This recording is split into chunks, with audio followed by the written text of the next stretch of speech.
Croeso I bawb I gyfarfod Bwrdd Ymddiriedolaeth Gwasanaeth Iechyd Gwladol Prifysgol Felindre. Welcome all to Felindre University NHS Trust Board meeting. Fel aelod o'r cyhoedd, gallwch fynychu'r cyfarfod I arsylwi.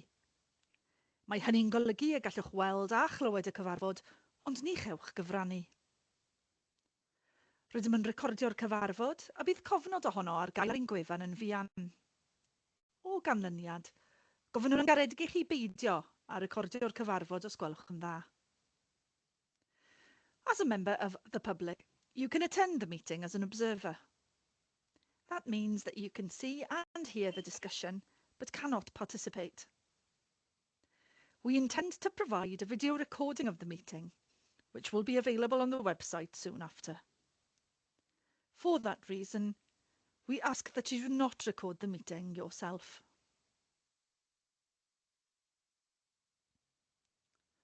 Hoffwn gyflwyno aelodau annibynnol o'r bwrdd. I would like to introduce the independent members of the board.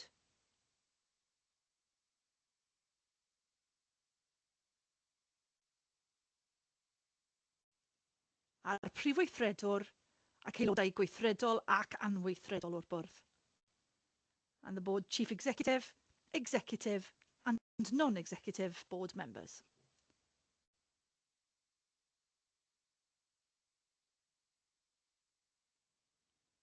Hoffwn gyflwyno nawr gadeirydd y bwrdd, yr athro Donna Mead OBE. I would now like to introduce the chair, Professor Donna Mead OBE.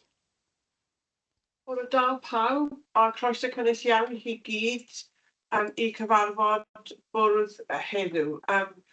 Good morning everybody and welcome to the board meeting today of Felindre University NHS Trust. Profuse apologies for the late start of the meeting. I'm going to hand over to our board secretary, Noel Gwilym, who will explain the problems that we've encountered. Diolch yn fawr iawn. I will get this message in both languages. Yn gyntaf yn y Gymraeg, yn anffodus, rydyn ni wedi dod ar draws problemau technegol dybryd bore yma, ac o ganlyniad, rydyn ni wedi penderfynu ohirio'r cyfarfod o awr I gael sicrhau ein bod ni'n gallu rhedeg y cyfarfod. Mae'r ddolen ar gyfer y cyfarfod bellach ar ein gwefan, ac fe fyddwn ni yn nodi y problemau technegol yn ein adroddiad o'r cyfarfod. Yn ogystal â hynny, nid ydyn ni bellach yn gallu cynnal y cyfieithiad o'r cyfarfod hwn, ac fe fyddwn ni'n nodi hynny hefyd yn y cyfarfod. As Chair has mentioned, we have experienced quite extreme technical difficulties this morning, and I would like to apologise and thank members of the public for their patience. The link to this meeting is on all of our digital channels, where we have also posted an apology. For reasons out of our control currently, but we will review these shortly, we cannot offer an interpretation of the meeting this morning. I will make sure that both of those issues are clearly noted in our record of the meeting and would like to thank colleagues for their patience. Diolch Noel. Yeah. So I'm pleased to confirm that despite the technical difficulties that we've experienced, the meeting is being live streamed today. So for those of you who want to join our meeting remotely, and the recording of our proceedings will be available on the website shortly, and members of staff or the public can view the board meeting when it's convenient to them. So as I've said, a warm welcome to everybody. To confirm the process for asking questions today, we have colleagues who've joined us online and we have colleagues in the room. Colleagues online, clearly put your electronic hands up, and colleagues in the room, raise your hands if you want to ask a question or make an observation. And between the board secretary and myself, we'll try and make sure that we put everybody in turn as to when they put their hands up. Do our very best, but I need to look at my papers, look at around the room, look at the screen. Please bear with me, but it usually works quite smoothly. So thank you for that. To remind everybody that I've said it's been recorded so that the public can can witness the meeting at their leisure.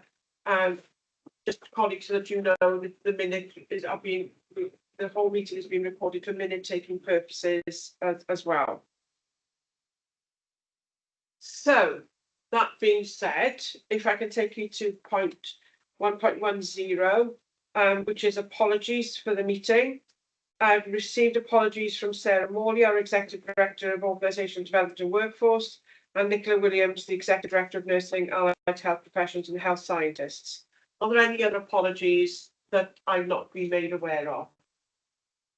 So thank you for that. So in attendance today, and thanks to those in attendance, we have Sue Thomas, who is here representing Sue Morley. Annie Evans is here. Hi, Annie, representing Nicola Williams. Is Kate February online from Audit Wales? Welcome, Kate. And I'm just checking if David Cogan, our patient representative, is online. Not yet. Okay, we're expecting David. So those are the people in attendance. Welcome to you all. If I could go to 1.3.0, declarations of interest. Are there any matters which are on the agenda today which need to be declared, which haven't previously been declared in your declarations of interest submission? No, so thank you very much for that. If I could take you to 1.4.0, which are the minutes of the meeting held on the 30th of January. I'll take them for accuracy now, then we'll go through the action log, and when we've completed the action log, I'll offer the board the opportunity to raise any issues that you feel are in the minutes not captured in the action log. So can I take them for accuracy first, please? I'm looking around the room. If there aren't any matters of accuracy, then we accept these minutes as an accurate record of our meeting, and we can move straight away to 1.5.0, which is the action log. So what I intend to do is we will look at all the closed items first, or the proposed to close, and then I'll ask each executive director to speak to the actions which remained open, just so you've got a 5-second warning as to how we will take it. So does anybody wish to raise any matters under those items which are scheduled to be, which are closed or proposed to close?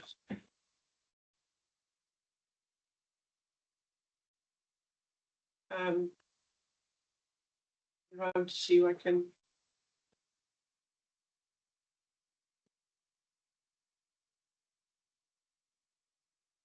So all those items that are closed, we agreed that they can be closed, and also all the items which we proposed to close. So if I can go to the open items, then colleagues, please. And the first item which is open is 7.1.4, action number 3 in relation to trust standing orders. Non, please. Yes, so this is regarding the terms of reference and ensuring that the quality assessments are considered in there. We're currently reviewing terms of reference for our committees to ensure alignment, to ensure that they work very well together. And so that action I expect to be completed as part of that reassessment for me. So I'm currently proposing to keep that open until we Keep that open. work. Thank you.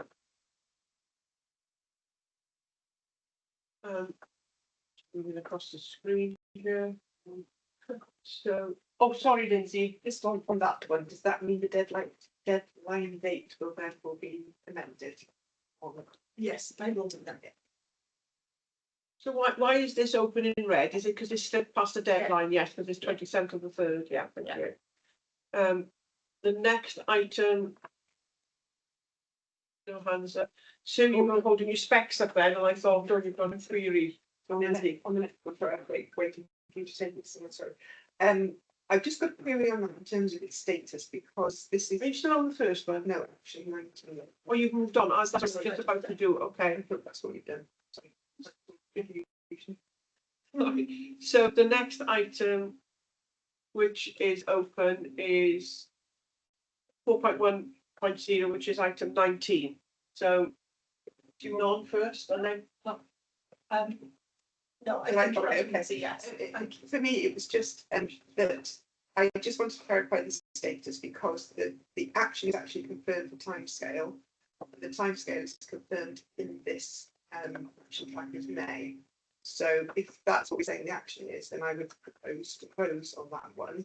However, if the action is actually having a target rate That's in the register, then it would be in red and the new deadline would be May. Yes. So I think it's the latter. I wouldn't propose to close that until the board has seen that in action.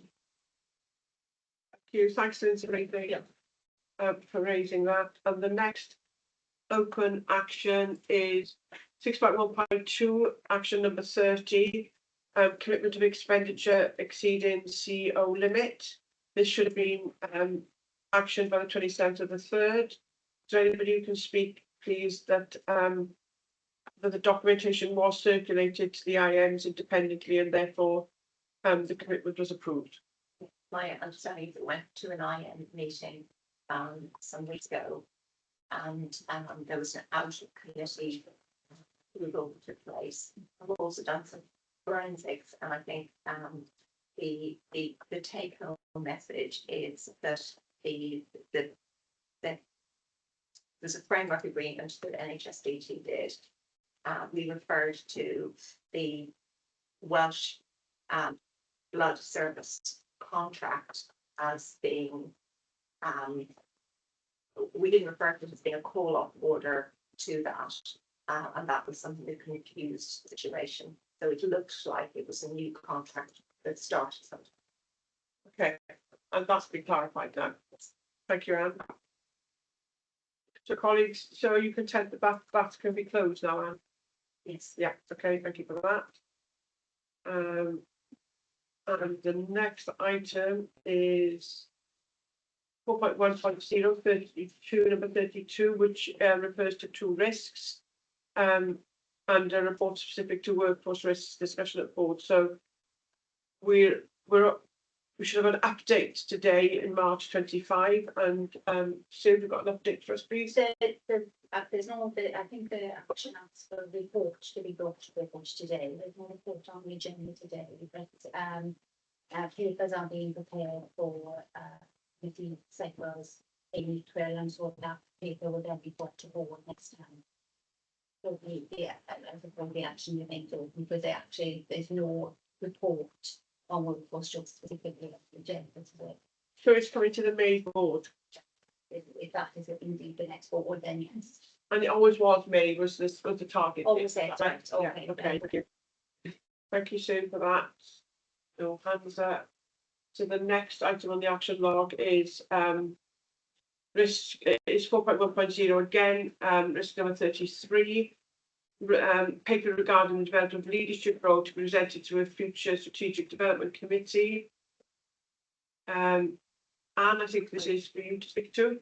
Shall I start? Please, if that's okay. Thank you, Chair. Or you, Yes. that's fine. So just to remind people, this risk 3348 is about the Cancer Associated Thrombosis Service, and we discussed that at the last board, raising our around the risk which was set at 16 at the time, and we were concerned about change in personnel and the risks to that service. So I'm pleased to be able to update you with some very good progress that's been made around a transformation of the workforce, moving from a medically-led model to a nurse and pharmacy-led model, and secondly, to the development of a more sustainable option in terms of oversight and sort of leadership from our kind of hematology colleagues in relation to the service. And these discussions have in fact happened this week, and the set date to commence that new arrangement is from the 1st of April.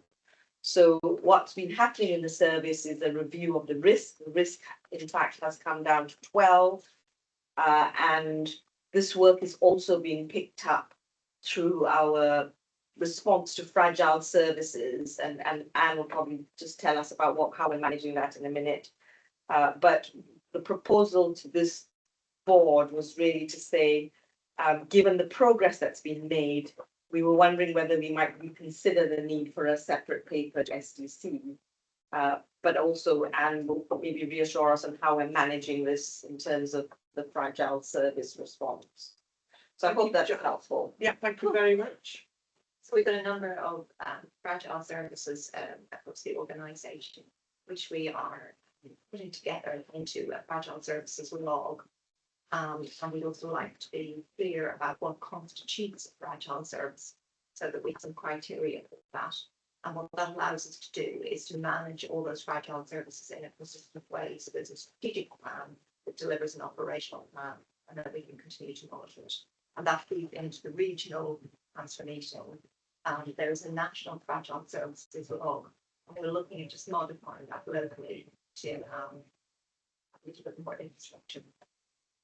So in relation to the specifics here, which is the hospital-acquired thrombosis, Jazz, are you content that that fragility is now ameliorated or resolved for now? I will come to you in just a second, because this was about staff leaving for, you know, because valid reasons, leaving leaving it vulnerable, the service vulnerable. Absolutely. So I think we have, in a sense, the outcome of this has been a review of that service, and these changes, you know, are in place. And the good news is that there'll be an overlap for the key leaves. This new change is happening on the 1st of April, so there's about 3 months of you know, ensuring that there's a sort of seamless handover of care and pathways, etc. So yes, we're content that we've mitigated the, you know, the risk from 16 to 12. There's still a risk of 12, which we need to continue to monitor. And I think it's a direction of travel, really. It is a service that was consultant delivered. Yeah, It needs to be consultant led. So with the changes that we're proposing, is it will be non-consultant delivered, but consultant overseen and led, which gives us more sustainability. So I'm going to say, can we close a specific action? We may need to open others, but particularly to regional, national definitions and so on. But I've put you in, Lindsay, at this point. Okay, so in a brief conversation about this prior to the meeting, it would, I would actually concur that bringing that specific action to SDC will fit, and that's being handled elsewhere. However, the work that Anne is then describing in terms of developing a strategic approach around the whole of fragile services, that would be more appropriate then to bring it to SDC for discussion. Want SDC to be assured from that tells you the reasons. So I'm sorry, I can't hear you. I was just saying, we would want SDC to be assured by the methodology that we're using. So we would welcome that. Okay. So what I propose that we do in relation to this item is that the immediate reasons which cause fragility to the service have been resolved. There's a piece of work which needs to be done in terms of all of our fragile services, which will come to Strategic Development Committee, and that will need to be a new action then, so we can close the immediate matter down and put a new action, which is a paper that will contain the methodology, the approach, etc., to go to SDG. So have you got a date down when you think that will be possible? I'm linking in with the regional work because we wanted that. So we haven't got a date yet, is what you're saying? It's I can't remember when it's on the agenda for the next regional. Yeah, it's not on the April. The regional and national work is being led by the network and NHS Exec. But we are right in the middle of that conversation from a cancer perspective. So we're there as a influence in terms of the shape and the approach to that work, which hasn't really started yet. So we can bring something probably in the May. Well, rather than picking a date, I think we can work it through in terms of the best date over the next couple of months, and then join up on the two. The update will include the two aspects: our trust-led work, and then also how we are influencing feeding into the overall national approach as well. So you suggesting we don't put a date at this time? I think we need to clarify that date, Chair. Clarify that date. Yeah, okay. I wouldn't want too distant a date. But I do think it would be good to have a complete piece of work rather than a. But if it's going to be too long in the future for the national piece of work, we'll bring something that is our internal process and then we'll dovetail later. Will be national. Yeah. Okay, thank you. So that's helpful. You can bring your hands up. No. So the final item, which is open, is 4.40, action number 36. The financial report, the calculation of marginal income figures to be addressed at a board development session. Matt, I know to you. Yeah, I think it's on the next development session, but it'd be helpful to have a conversation with some of the IMs before that, so I can show the presentation of what individuals want. Okay, so let's. Thanks, Chair. I will speak to some of the IMs out of the committee so that I can shape the presentation to make sure what content you would like, because it's quite nebulous, that description in the action. So I need to understand exactly what people want. So will you do that individually or will you call us together? I will put them up to what you favour, and I probably tend to contact each of you individually if that's okay. Yeah, that's fine. Everybody content with that? I am colleagues, yes, they're all nodding. So and then we will expect an update on this matter in the April There's an board development session. I think I can't remember the date of that, but it's quite early in April. Very quick. So that concludes the action log, colleagues, unless anybody wants to raise any matters on the action log. So if I could take you to the minutes, are there any issues in the minutes which need to be addressed, which weren't captured in the action log? I don't have any. So if you're all content, we move now to the next item on the agenda. So that means there's no matter arising specifically from the minutes to be addressed, to section 2 of the report. And the first one is the chair's report. And it's quite detailed. It's been a busy time, as you can see, and I'll take any questions on any of the issues that I've raised there. I would like to add to 3.6 that there was another blood service donor awards evening in Swansea last night, and I was very proud that 2 of our own staff were given awards, one for 75 donations of whole blood and another one for more than 100 donations of Welsh blood. So that's 2 members of staff that have donated that amount of blood. So that was very gratifying to have our own staff being presented with awards. And there will be another awards evening in Swansea tonight, such as the number of people in that area that we need to hold down on 2 consecutive days. So I wanted to add that. I just would like to say that I recently chaired the appointment panel for 2 new consultant posts, and I was absolutely bowled over just by the calibre of these applicants, and not all from individuals who were just reaching the point of qualifying to become a consultant, but one from an established consultant in another area, bringing very specific and valuable skills. And we've made 2, I think, excellent appointments. Jack, do you want to comment on I that? just wanted to respond to that, to say, just to share with everyone that you're absolutely right, and thank you for that, for your contribution there, Donna. But one of the candidates who was successful is actually an existing consultant in Gloucester. Yes. And she was attracted, she found out about us really through the satellite centre development. So it was just to share one of these benefits realizations when we talk about attracting a workforce. Well, she looked at this and thought, what a fantastic opportunity, and in her job plan is a day at the new satellite centre. So just to share that with you.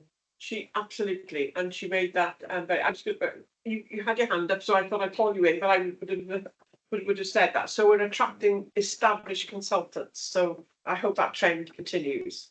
And I wanted to add two things. I haven't cleared this with the chief exec as you've been on leave, and we've been ships at past the night during this week. So if you don't mind if I refer to two items, and they both refer to the Welsh Blood Service actually. The Welsh Blood Service successfully undertook a full replacement of its electrical infrastructure the weekend of March the 14th to the 16th. Colleagues, this was a huge undertaking. I've never seen staff so nervous and apprehensive about what could go wrong.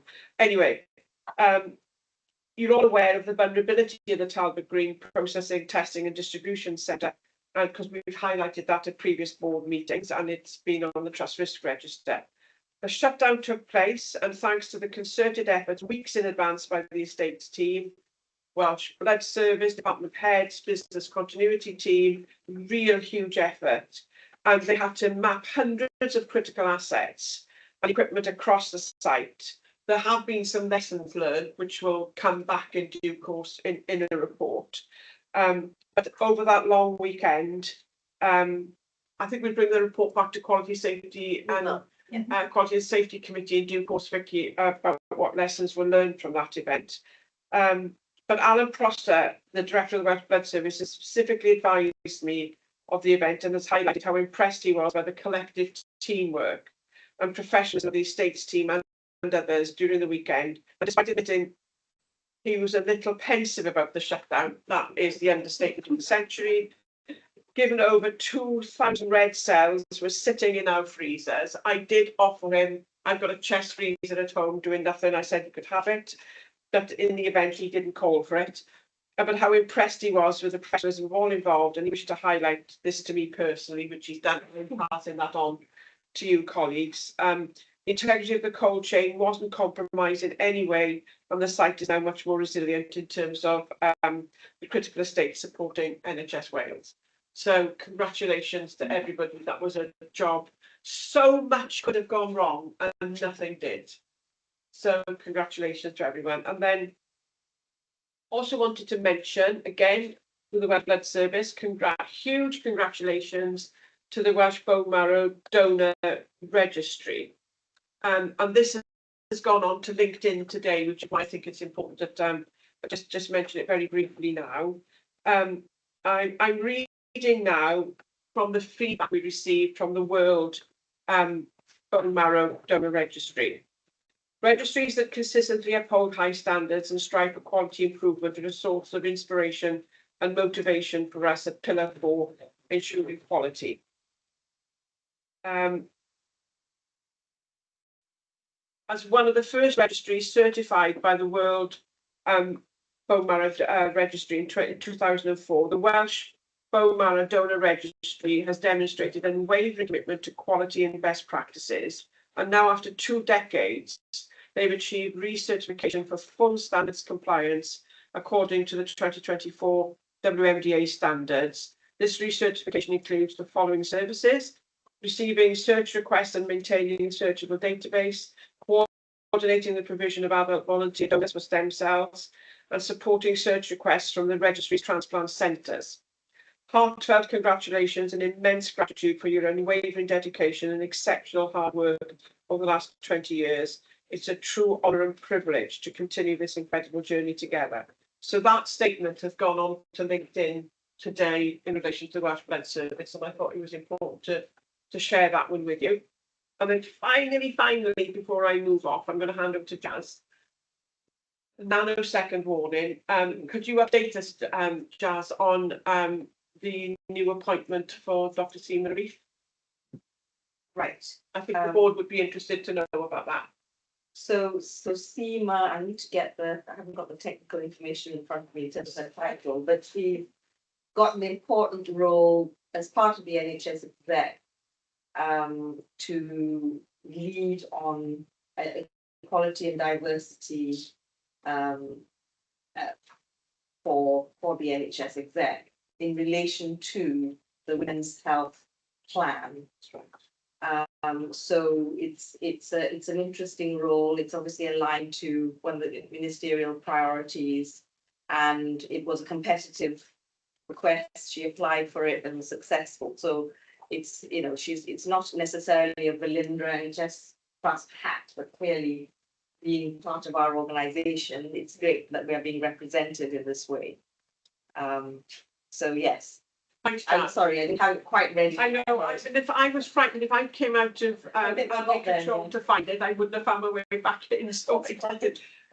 Lauren, Thanks, and I was going to mention this when we came to the IMTP, but since you referenced that in Strategic Development Committee, I've included in the Women's Health section where we talk about the MDT approach going forwards, the clinical leadership within the trust. So it doesn't name SEMA in the track change version Yeah, in the agenda later, but it's referring to her role. So we'll be liaising for the next couple of weeks and setting out that approach.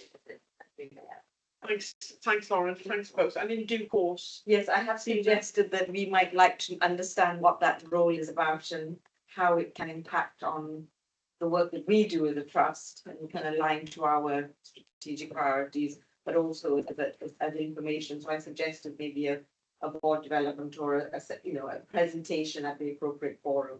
And she's agreed that, hasn't She she? would be delighted to, but she hasn't quite worked it out herself yet. So in time. Probably late summertime, something like that would be the good time. So that concludes the report that I wish to present. And I'll take any queries, questions, observations on that report.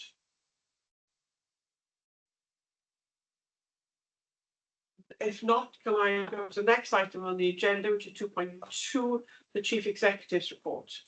Hand over to you, David, please. Thank you, Chair.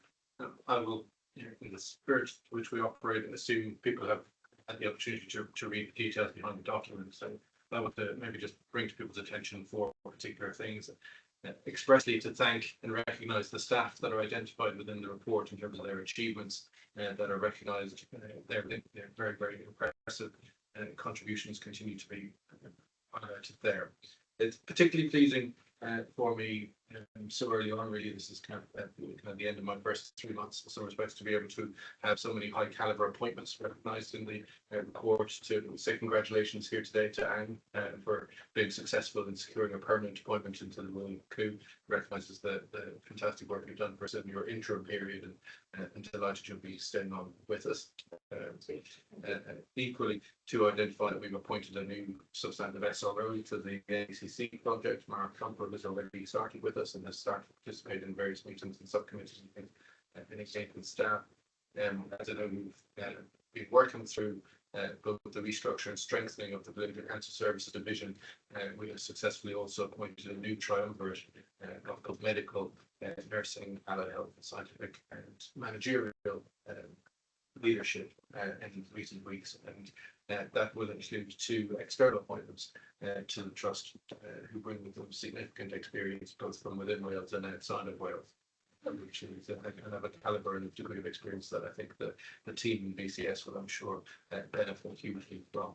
So again, in line with your comments, Chair, in relation to consultant recruitment, we have proved to be a very attractive organisation for other posts as well going forward, which is really, really encouraging. And I know the staff, particularly in the cancer service, have been keen to see some of the interim transitional arrangements move on to substantive appointments, so that there could be greater clarity and support provided on a more medium and long term basis, and these appointments will help us to do that.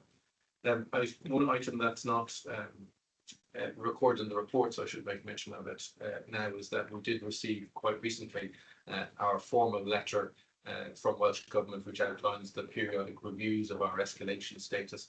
I'm very pleased to report that we have again returned the highest level of assurance for Welsh Government, and so we are within the best performing tranche of health bodies within Wales on all domains: finance, quality, research, and so on, which is a huge credit to our staff across all of our divisions.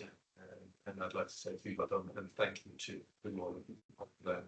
And then just finally, while we were very pleased to welcome Cabinet Secretary on World Cancer Day to discuss both the work of Welsh Blood Service in this area and of Belinda Cancer Service in this area, we also hope to welcome Cabinet Secretary back shortly over the coming months to visit the NBCC site and talk about our exciting developments for the Village Council service, both at Whitchurch and beyond, as we welcome the anticipated opening of the satellite unit at Netherhall over the summer months.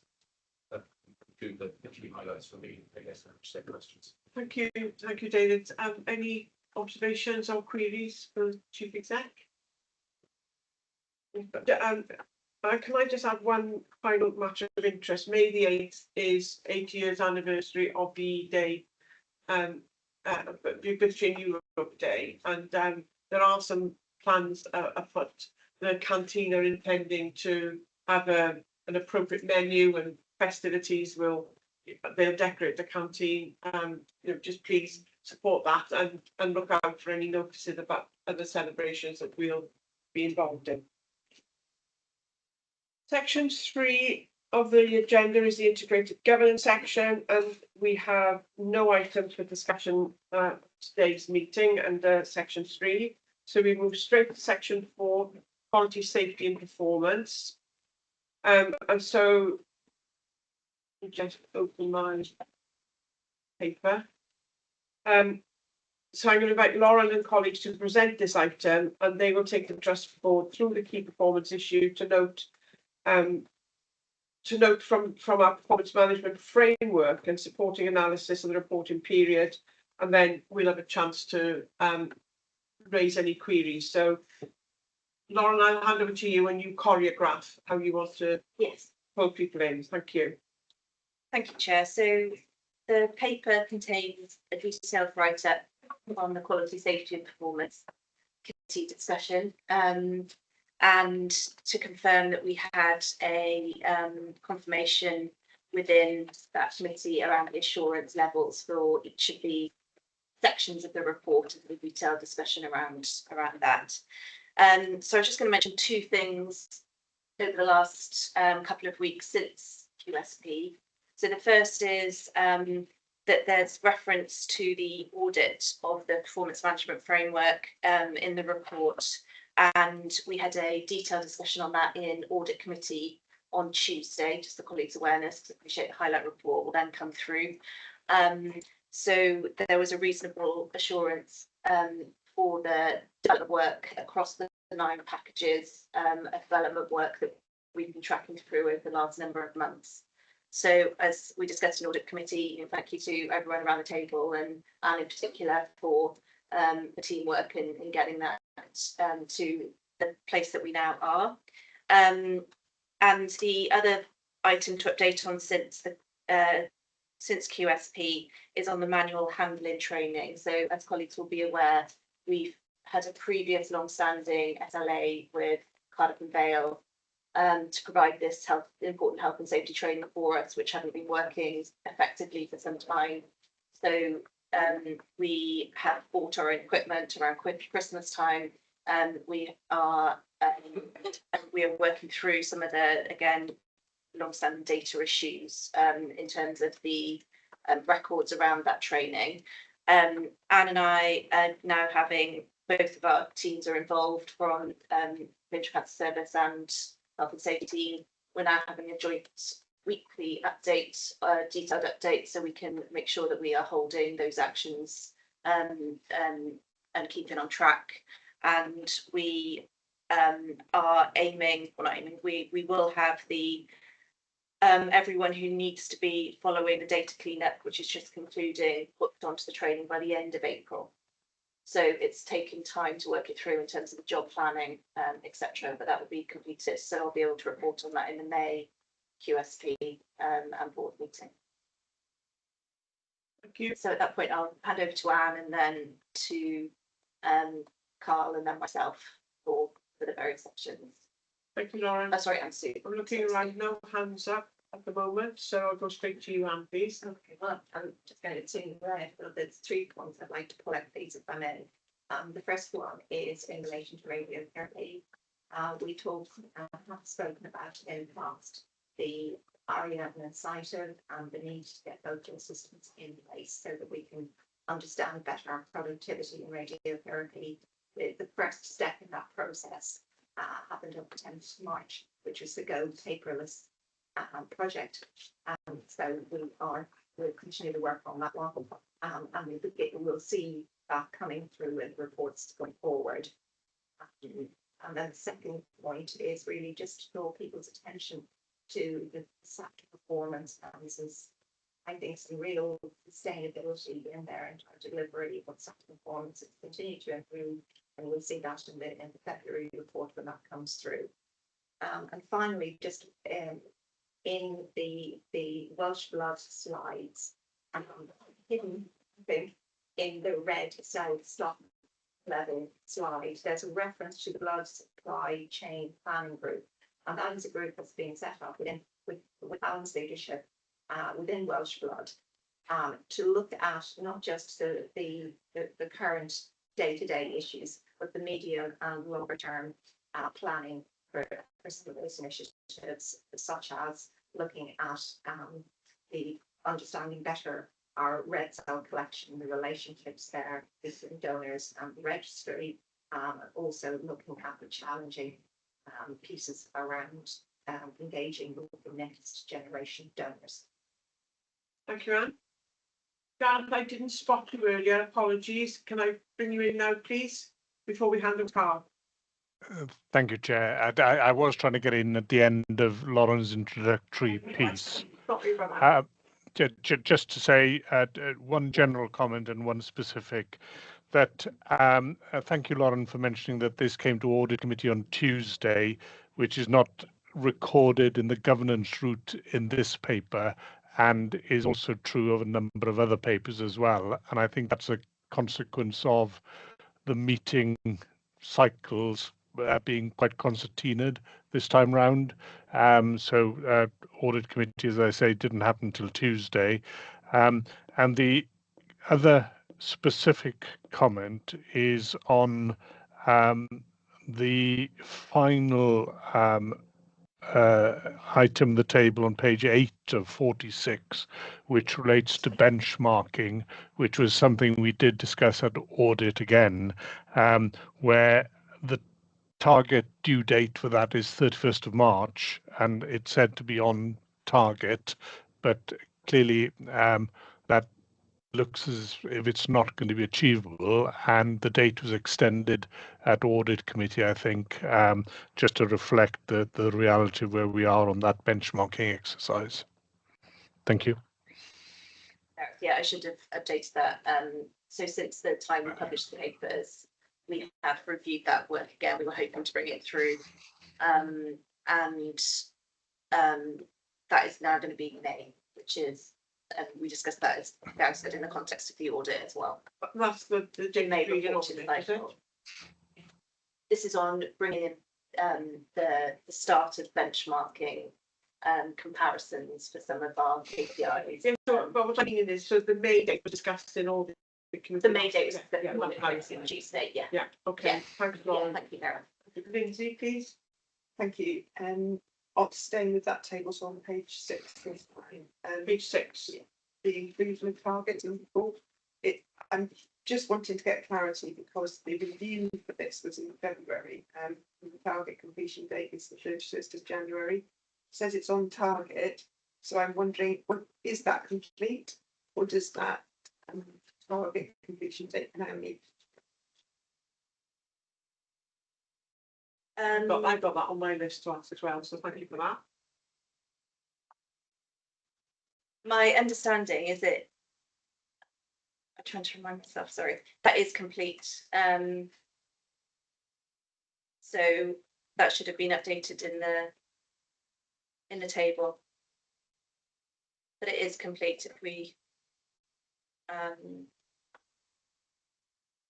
in terms of the targets in the dashboards. This is the last of 20 pages of the report. But rather than, I think that's the case, but let me just double check it. I think they are all now in there. But in terms of version control, I'll just, because it's obviously changed then throughout the month that it goes to EMB, QSP, interest, so I'll double check they are all in here. Yeah, just seeking clarification for the purposes of this meeting. Yeah, exactly. Yeah. Chair, can I just Yes, carry on? yeah. So, I was also very interested in the slides, the exception reporter slides, and the 2 points, one around stem cell collections and the other around the reference turnaround times on the serology. I'm not sure if I'm saying that right. And I'm aware that that's been on these dashboards. Both of those have been on this dashboard for some time. So I just wanted to get a feel in relation to both of those. I know with the stem cell collections, it's that we really haven't been able to achieve close to the target for quite an extended period of time now. So what is happening around reviewing that, and is that about our performance, or is the target being set too high? So that one. And then in terms of the turnaround times, I understand I say it's been described like that for some time. So at what point are we going to consider 2 days or 5 days as the right metric? So the first things first, the stem cell collection target set is at 80. I think there were some discussions, now we might have more detail about that being a too high target originally, but it wasn't amended in sufficient time. It does need to be reviewed. The comfort for me, I guess, is that we meet our demand. So in terms of demand that we have, we are providing the blood products for those patients. We also, which isn't measured here, it's noted but not recognised in the graph. We also provide other blood products, which kind of come under that umbrella, such as the blood lymphocytes, etc., that are delivered to patients. In terms of the serology, it is about the authorization. The guide itself, the standard itself, says to deliver that within 5 days, and urgent within 2 days.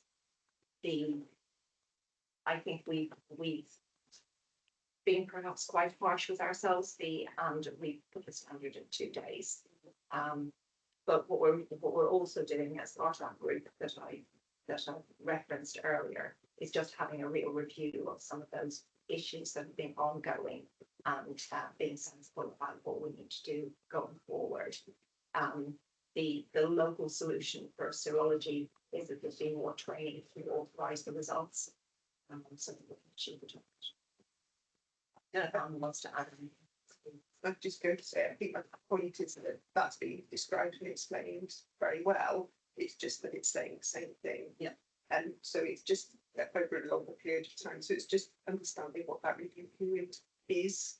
So when we might be likely to know whether we're changing the metric or the same. And we have got new APIs that are coming online to understand it's all or sorry, 8 months. Happy with that answer. Thank you. I'm looking around to see if there are any other hands up.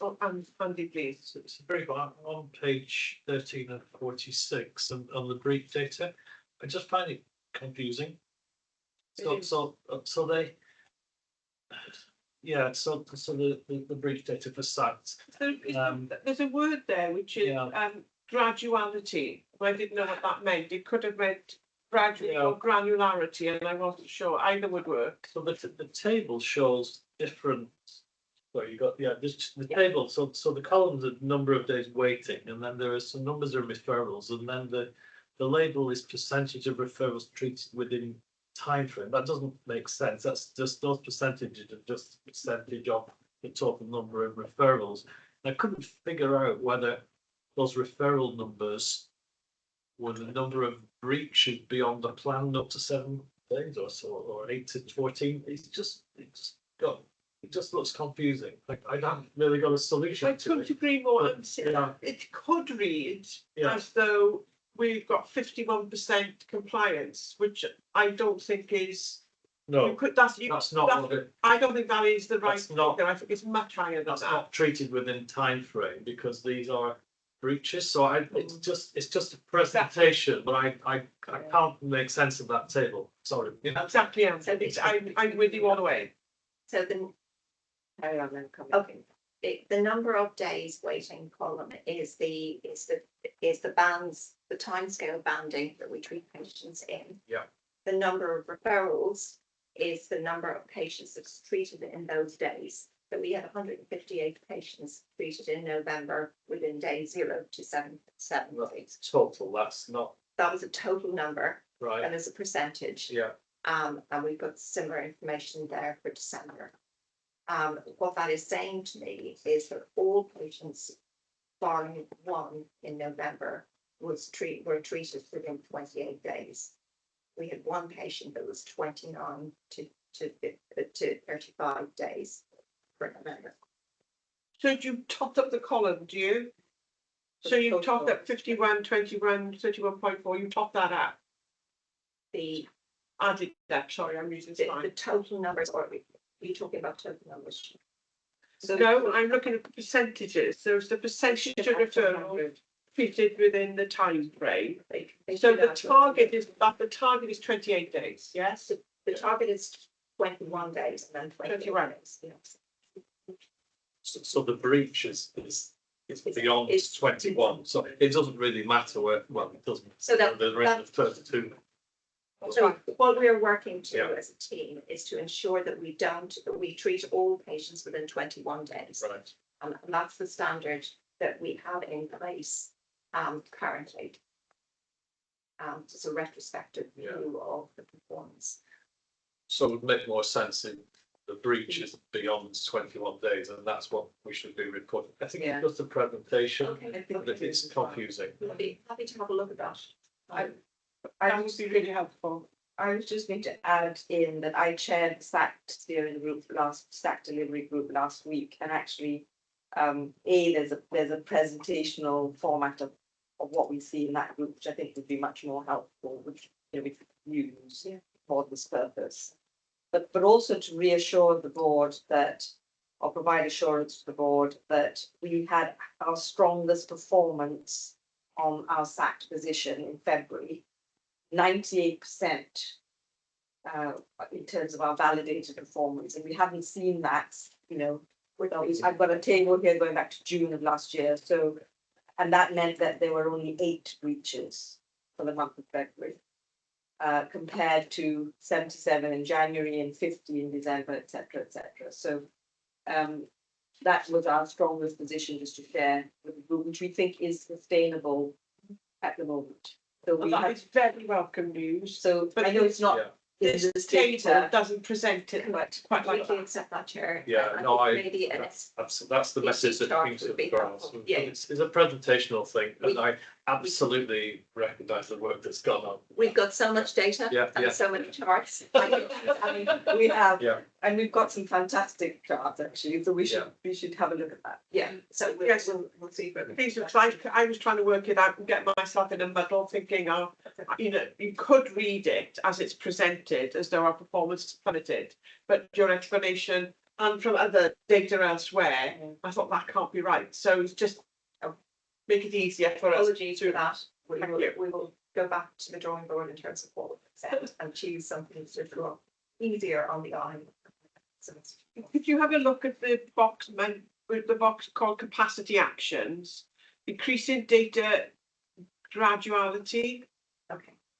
is that Granular. gradually or granularity? Granularity. Granularity, okay, either would work. One quick point, Chair, if I may, is David. sorry, just in whatever we do involve, I wouldn't want to lose sight of the longest waits.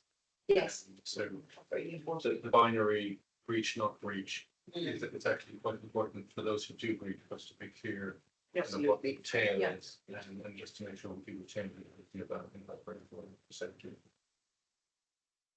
and is it the case, if I can just ask, who wants to come in, I'll call you in there. Stephen, I'll call you in just a second. When it says all breaches are clinically driven, I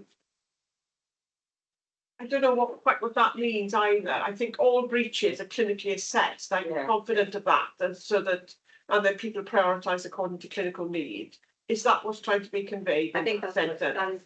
trying to be conveyed. And the other thing to say is that there is a patients who breach are either signed off clinically as requiring that date, or it's a discussion with the patient and the patient is choosing a date in an informed way, What we're not doing very well is recording the difference between those two conversations. Right. And it takes a lot of validation Yeah, to figure yeah. those things out. I appreciate that. Appreciate that. David? For me on that point, I think that's important to distinguish. The second is not clinically relevant, or I suspect the interpretation or the wording what has been correcting is if it's clinically indicated, i.e. somebody is not well enough, for example, to have Yes. treatment, that's clinically led in some respect, so it's for a clinical reason. That's very different from patient choice, which isn't clinical. And all food should have a clinical assessment. Yeah, which I'm assured does happen. So, Stephen, please. So in some ways, a more mundane matter, just want to check my understanding of some of the figures. It's to do with the estate's efficiency scorecard, top of page 36. This is more from my understanding, where we've got the Is this 36? top, sorry, yeah, top page 36, yeah. Is it? And Is then this we haven't got 36 60. of the 634 or page 36 of the report? Page 36 of the report. Thanks, Stephen. I don't know what it is. Yeah, electricity. I didn't just get with you.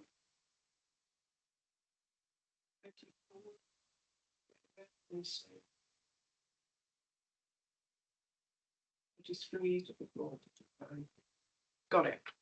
It was really around the trust waste recycling performance by weight kilograms line. And I was just wanted to understand whether that line was the target for the month or the cumulative to the end of January. That's me. Oh, right. Yeah, we head on to that. Lauren, Yeah.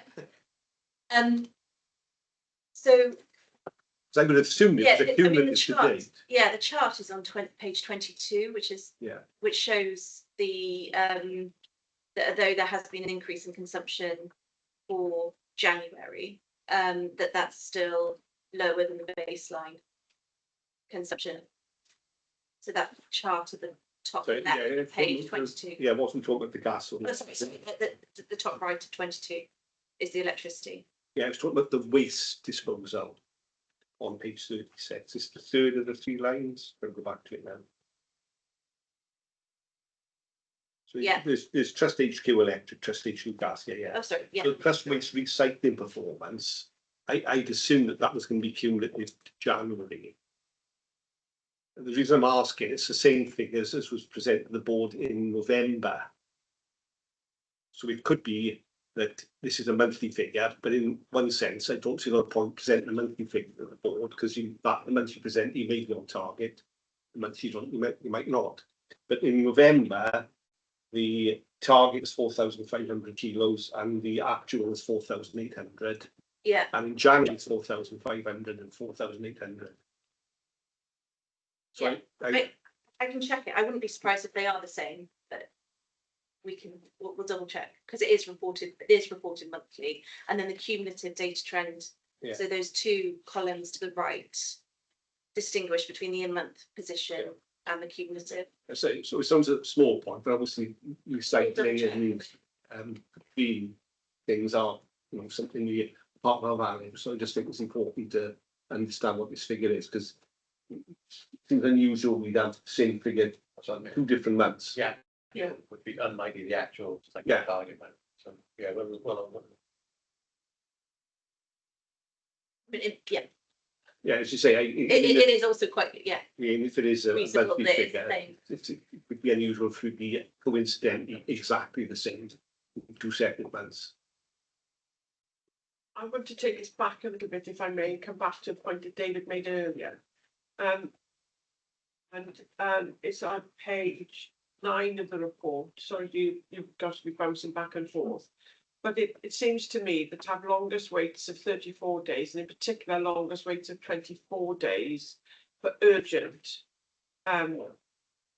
radiotherapy is that these are long waits. They may be for small numbers of people, and I appreciate that, but for the individual concerned, if you're scheduled for urgent treatment to wait 24 days, I mean, are we doing anything?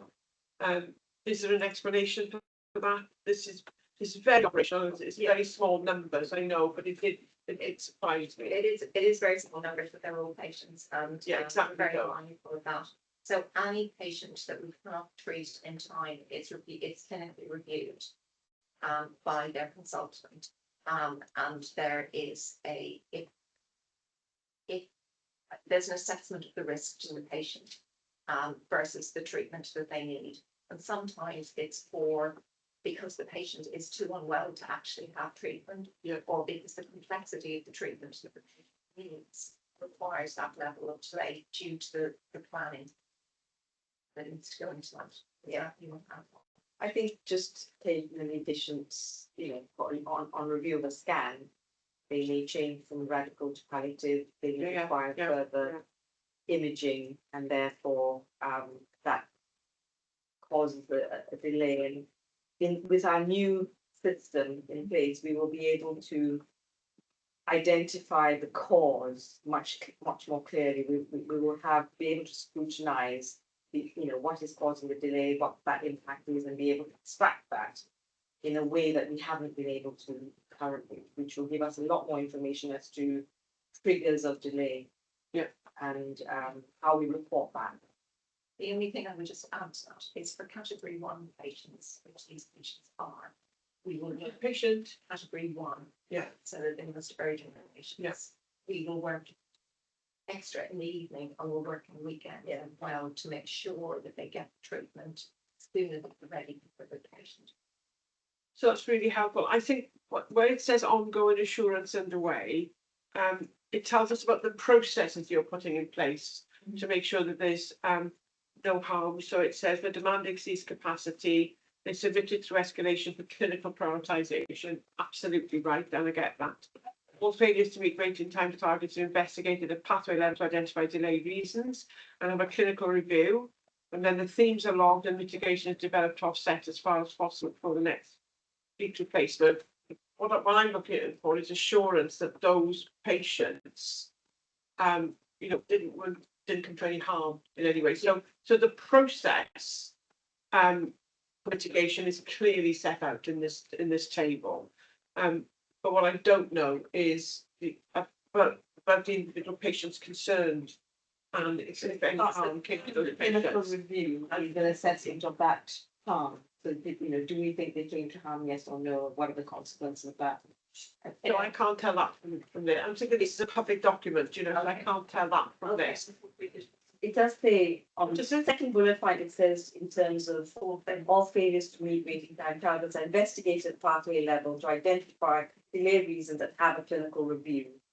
So that clinical review includes an the assessment. full stop at the point of clinical review, and I'm looking for something after that, which says would that be helpful to add to it? Yeah.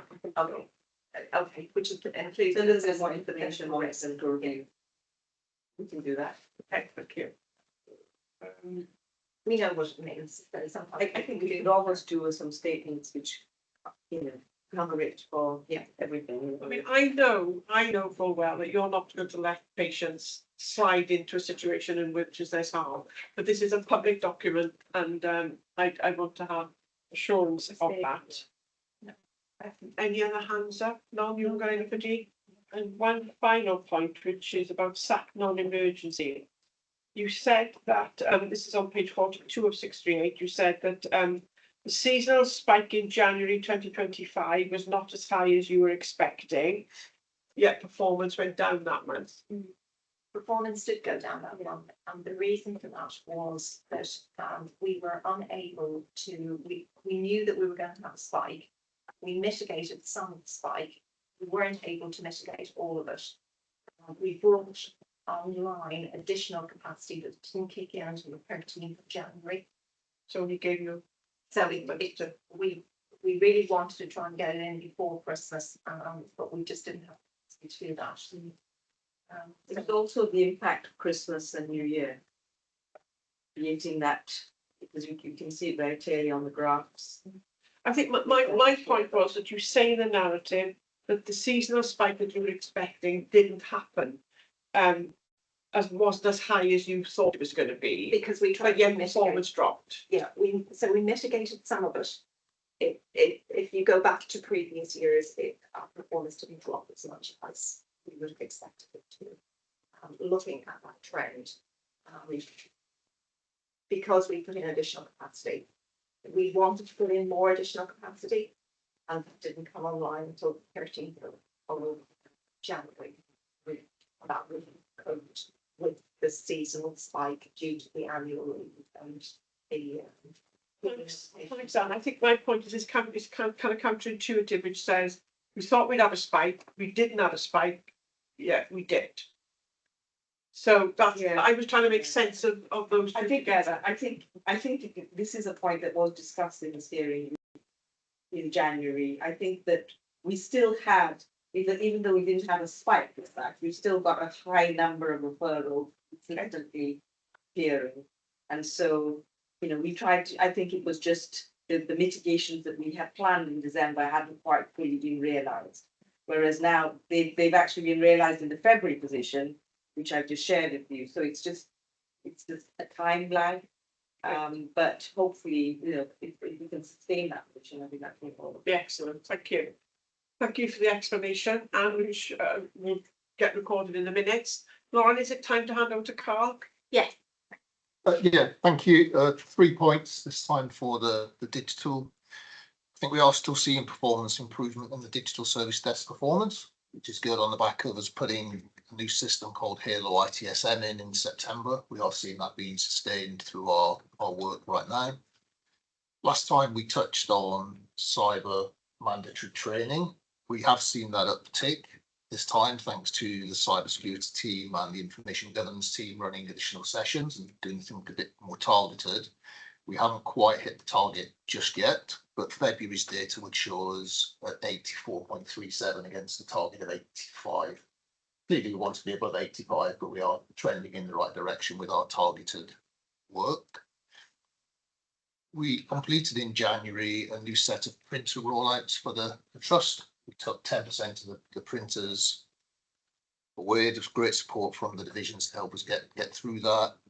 We were in a position where we received hundreds and hundreds of invoices a month for printing, and we're now to one bill with the trust, which just takes a huge amount of administration out of the organisation for a more featured printing service that's also far more environmentally friendly. And we also have joined the Hewlett Packard waste scheme for the toners, so they're recycled in a very responsible way. So we're pleased to finish that work with good support from the divisions to make that happen. In terms of the last point on the significant incidents, we are still trending above that line. Out of the ones that we see, 60% of them are national incidents, so things that come from DHCW or the national kind of infrastructure. And over the past 12 months, we've had 4 that are local issues. We still want to report them all because our colleagues in the organisation still see the impact of everything, whether it's us or not. We are following up with DHCW Digital Healthcare Wales, in particular around the Welsh Clinical Portal. That's been the cause of a number of those incidents. So we are following up hard with, as our other health boards, on that aspect. Thank you, Carl. Any queries to that's a very healthy report. Any queries for Carl? No. Well, thank you. Lauren, the rest of the paper, we've got estates. Yeah, so for state sustainability and health and safety, I was just going to reference the manual handling training. We have to it as the updates into QSP. So and I'll double check on the recycling volume as Stephen has asked as well. So I'll pass over to Sue for the workforce section. Yeah, just very briefly, really. Did you find it, Sue? And I'm sure we haven't done finance, have we? We tend to cover finance as part of the next item. Yeah. I'm trying to find work. Page 19, I think, yeah. Page 19. That was my fault for bouncing early, wasn't it? Sorry. Thank you. Yeah, just a very brief update. I mean, the key performance indicators on there refer to our PADR rates and the sickness rates. There are robust plans, trust-wide plans in place with regards to important PADR rates, currently stand at 77%. We're just putting in place new documentation and a framework around PADRs to support development. Similarly, with sickness, we have a trust-wide plan around sickness that was last reviewed in the last actually QSP committee meeting, and in our detailed sickness plans in both divisions.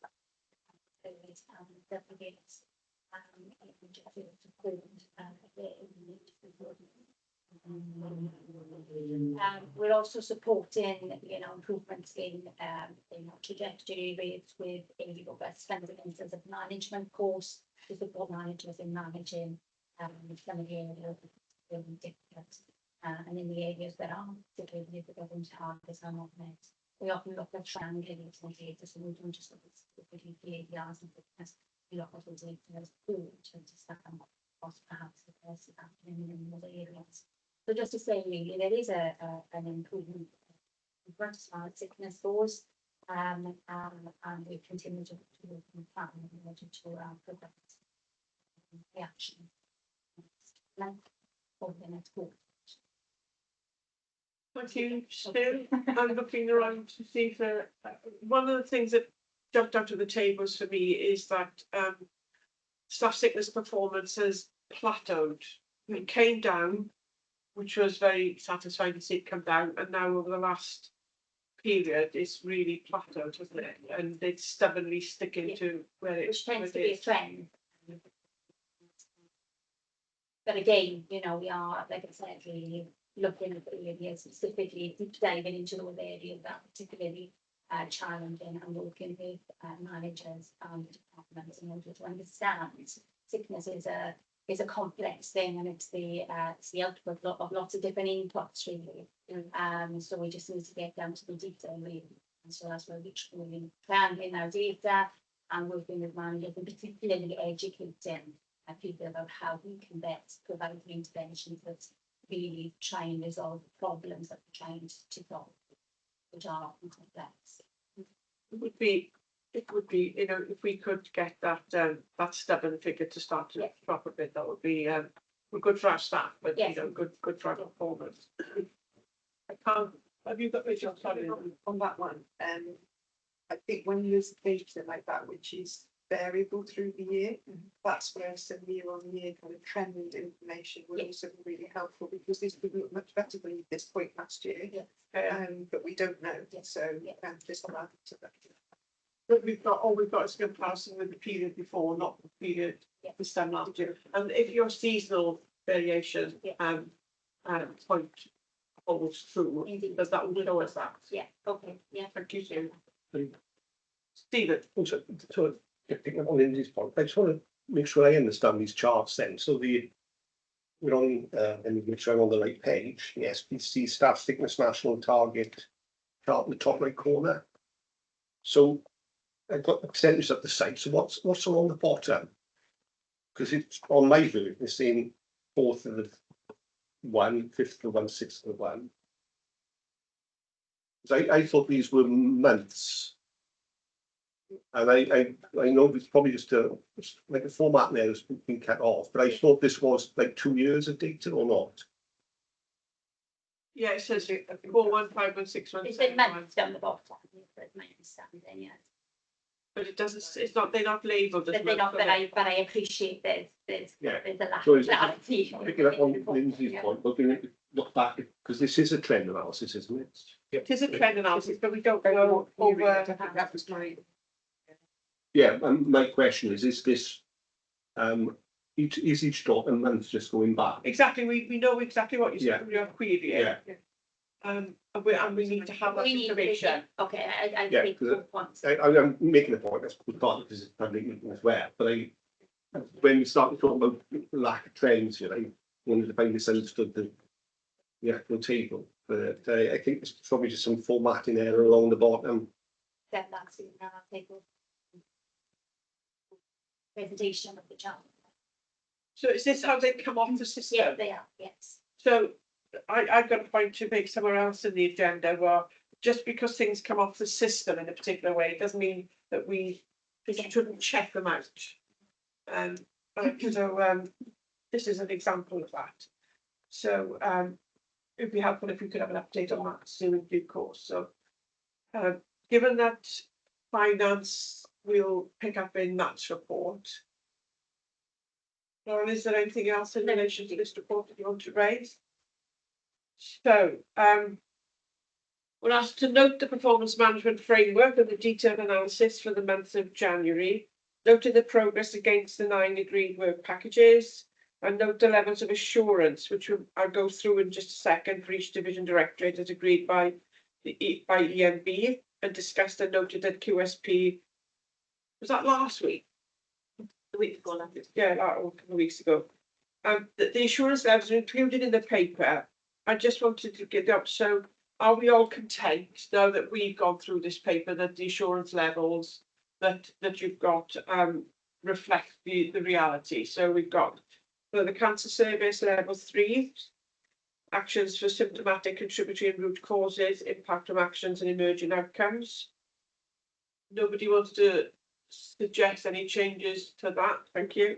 Oh, sorry. Vicky's got you put your hand up, Vicky? Oh, yes, I can see it now. Sorry, Vicky. No, that's okay. I just wanted to reassure the board that QSP reviewed many of the points we've discussed in the board thus far in relation to the PMF, and we endorsed all the levels of assurance that you find in this paper. So just for the board's assurance. Yeah, absolutely. But we've had quite a detailed discussion today as well, Vicky, and I'm just offering the opportunity if anybody wants to raise anything about the levels of assurance. I don't need to go through them individually, but if anybody wants to suggest an alteration to the level of insurance, I'll take that observation now. So should we leave them as they are? Thank you. So now we come to 4.2. Which is the financial report, which as always will be led by Matt. So I'm going to hand over to you for that, Matt. Thank you. Okay, thank you, Chair. I'll take the cover paper and the detailed paper as read. Yeah. As you know, as Vicky's just said, the Quality Safety Performance Committee had a good discussion around this paper.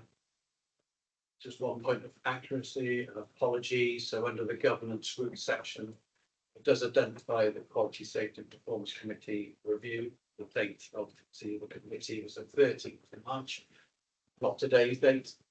And there should have been a summary there of the key points. But when we come on to the QSP pilot report, there's a really good summary of the financial discussions in that paper. But I will just bring them out very, very briefly. So we touched on the long-term agreements with our commissioners for this year and the difficulties we had around some elements of the negotiation on those. We did lead to a reduction of £800,000 in our income, particularly around Halvar, so that issue was discussed. The challenges we've had around rebasing our contract from historical baselines, which go back to 2004-05, over 15 years old. We talked about our savings targets, so on track for about 100k, but that will not impact our position in terms of this year's balancing. So we have some non-recurrent schemes to replace those, but of course the non-recurrent doesn't deal with next year, so that does impact on next year's plan slightly. We talked about the KPIs, the key performance indicators of finance. So the trust will meet its revenue balance. It will stay within its capital resource limit, and it will meet its public sector payment policy targets. And finally, we talked a bit about next year's plan, the MTP, which is also on the agenda. And we just flagged that there were agreements from commissioners this year to the general uplift, but we also submitted a range of business cases across the breadth of our services, so for both Welsh Blood Service and the Cancer Service. And given the financial situation of our commissioners, they were unable to fund the 1.5 million Welsh Blood Service business cases, so the joint commissioning committee could not agree to fund those.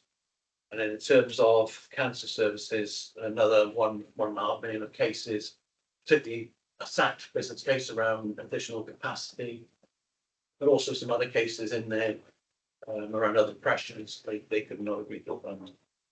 However, some good news for next year. Hot off the press today, Welsh Government have agreed to fund our SDEC funding. So when we come on to the MTP, you'll see that there was a balance plan over 3 years, but in next year we have an 850k roughly deficit that we were predicting, which is largely driven by this SDEC income that we had been told we wouldn't receive. The Welsh Government have considered the case that I submitted using good information about how this the services, a range of services there, help avoid significant emissions to our health board colleagues' acute sites in terms of the work of these services that we provide for that emission avoidance. So I think that was helpful. I think I think it will probably be only a 1 year, so we will need to have ongoing discussions now through the next year on that.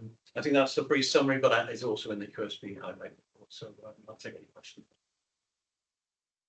Thanks, Matt.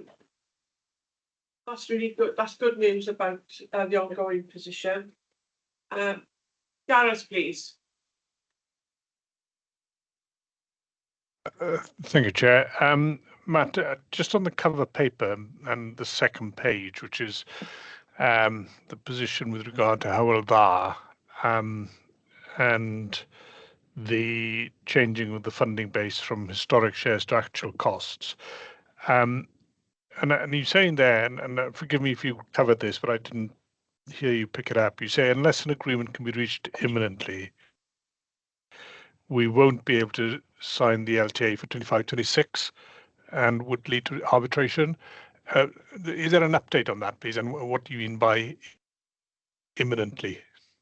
Apologies. I mean, clearly that hasn't been updated to reflect the position that we agreed in the last week of February. So we had to agree our principles on our commissioning positions between health boards as commissioners and the trust as a provider by the 28th of February.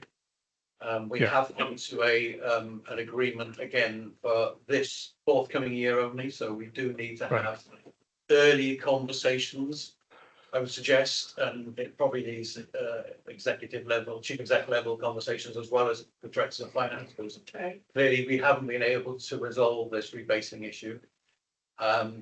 So we have an agreement with Hywel Dda, and it's for 1 year only, and they will be expecting to move onto a consumption basis, i.e.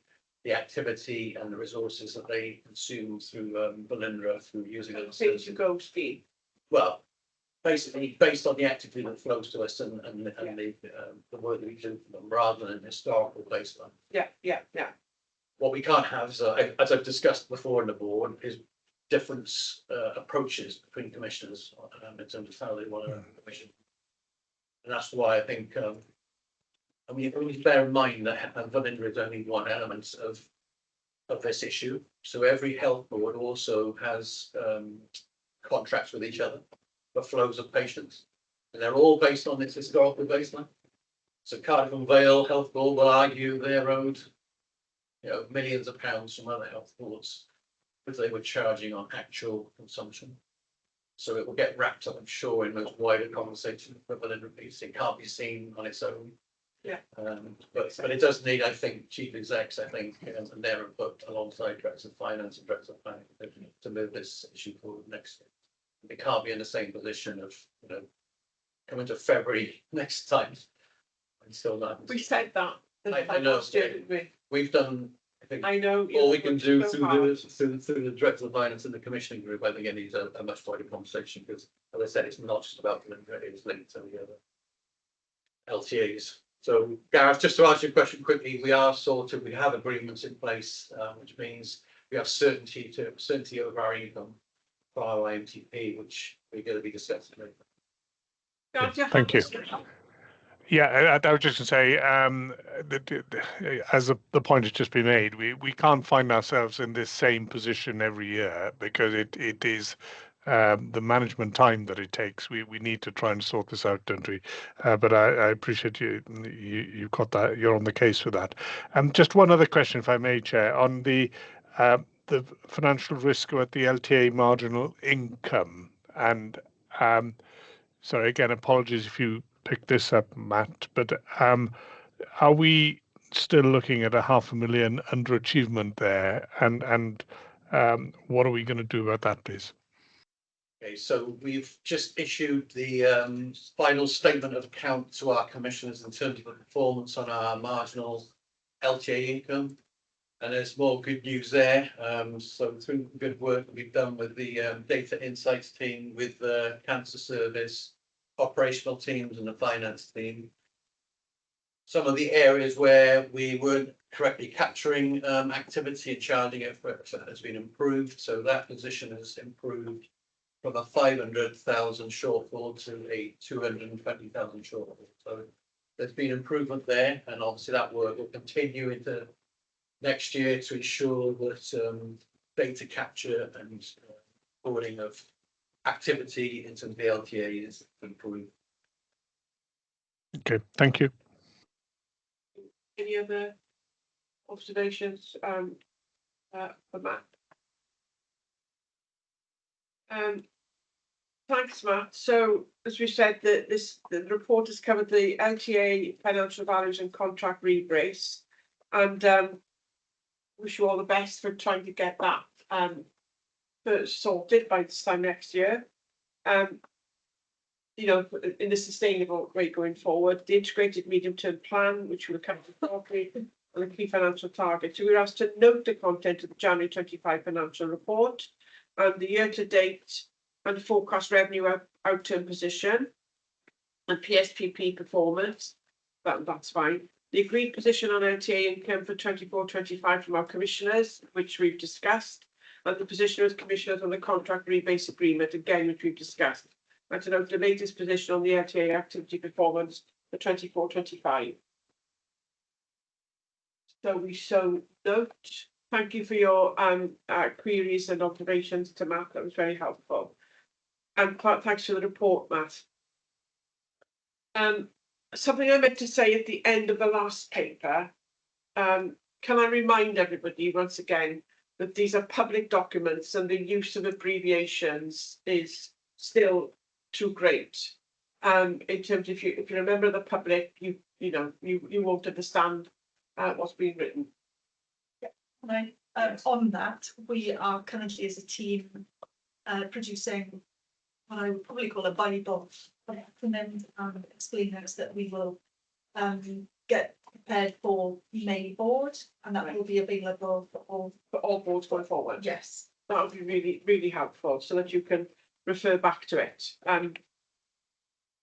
You know, I know most of them, but even I struggle with some of them, and eventually something might click, but not always. So I would appreciate it if there was. So we'd have a glossary for next time. Colleagues, I know we started late, but I'm going to suggest we have a very quick 5-minute comfort break, literally 5 minutes now, and then we haven't got that much to complete. So 5 minutes, please. Come back at 12:35.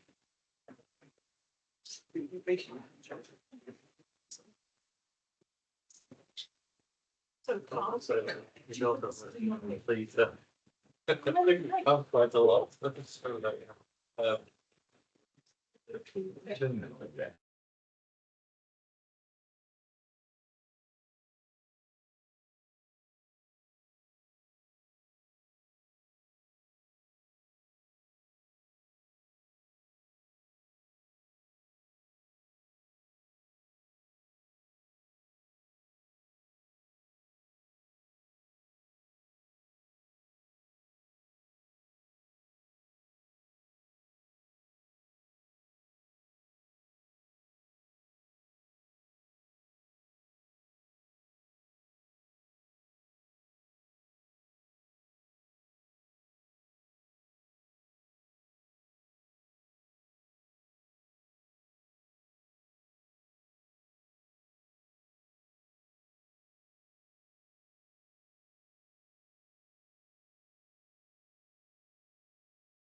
Croeso nôl pawb. We are running an hour and a half behind time, but that an hour of that is the delay in starting. I think if we are reasonably disciplined, we should finish in time to have a short break before part B. I'm in your hands. So if we can come to section for the agenda, 4.3 is the risk register. So Non, if I can ask you to introduce this item, please. Diolch yn fawr. The register has been regularly updated during the reporting period, and Appendix 1 provides board members with the latest cut of the trust risk register. The governance section of the paper summarises discussions we've had at various boards, but as Gareth alluded to, it does not include the discussion from audit.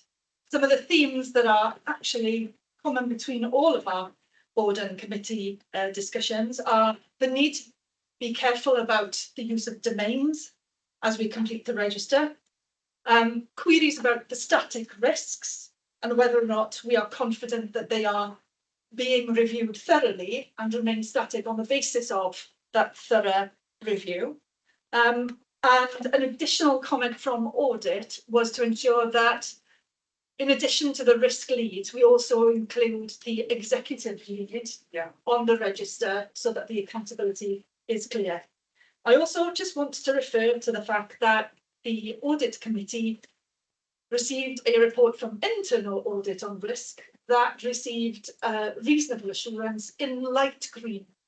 I want to thank colleagues around the table for getting us to that position. There is more to do, of course, and I am happy to take any comments you may have. I would also like to just refer to Carl, who may want to give a position on current digital risks we are reviewing. Other than that, I'm happy to take any questions or suggestions and comments you may have, and colleagues will support by providing comment on the content of the risk themselves. So very good news about the assurance in the report, Non, so make sure we limit that. Before I open it up, so that we can do it kind of all in one go, can I hand over to you, Carl, for the digital? Yeah, thanks, Chair. So obviously, importance of digital, as we've experienced this morning.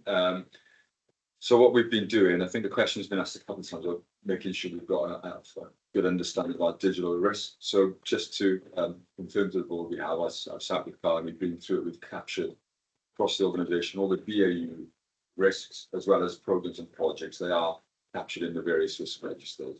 That's the first thing. The second point, to date, which is going to change in this board in terms of, there's been nothing which has achieved our threshold in terms of coming to the board, but you'll see later on in the papers, there are a couple of things coming through into the national projects and programmes.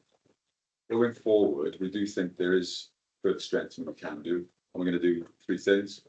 The first thing we're going to do is essentially bring all those risks together and have a comprehensive composite scoring of digital as a thing of itself rather than individual risks, but to understand our applicant and our risk profile. So that's the first thing we're going to do.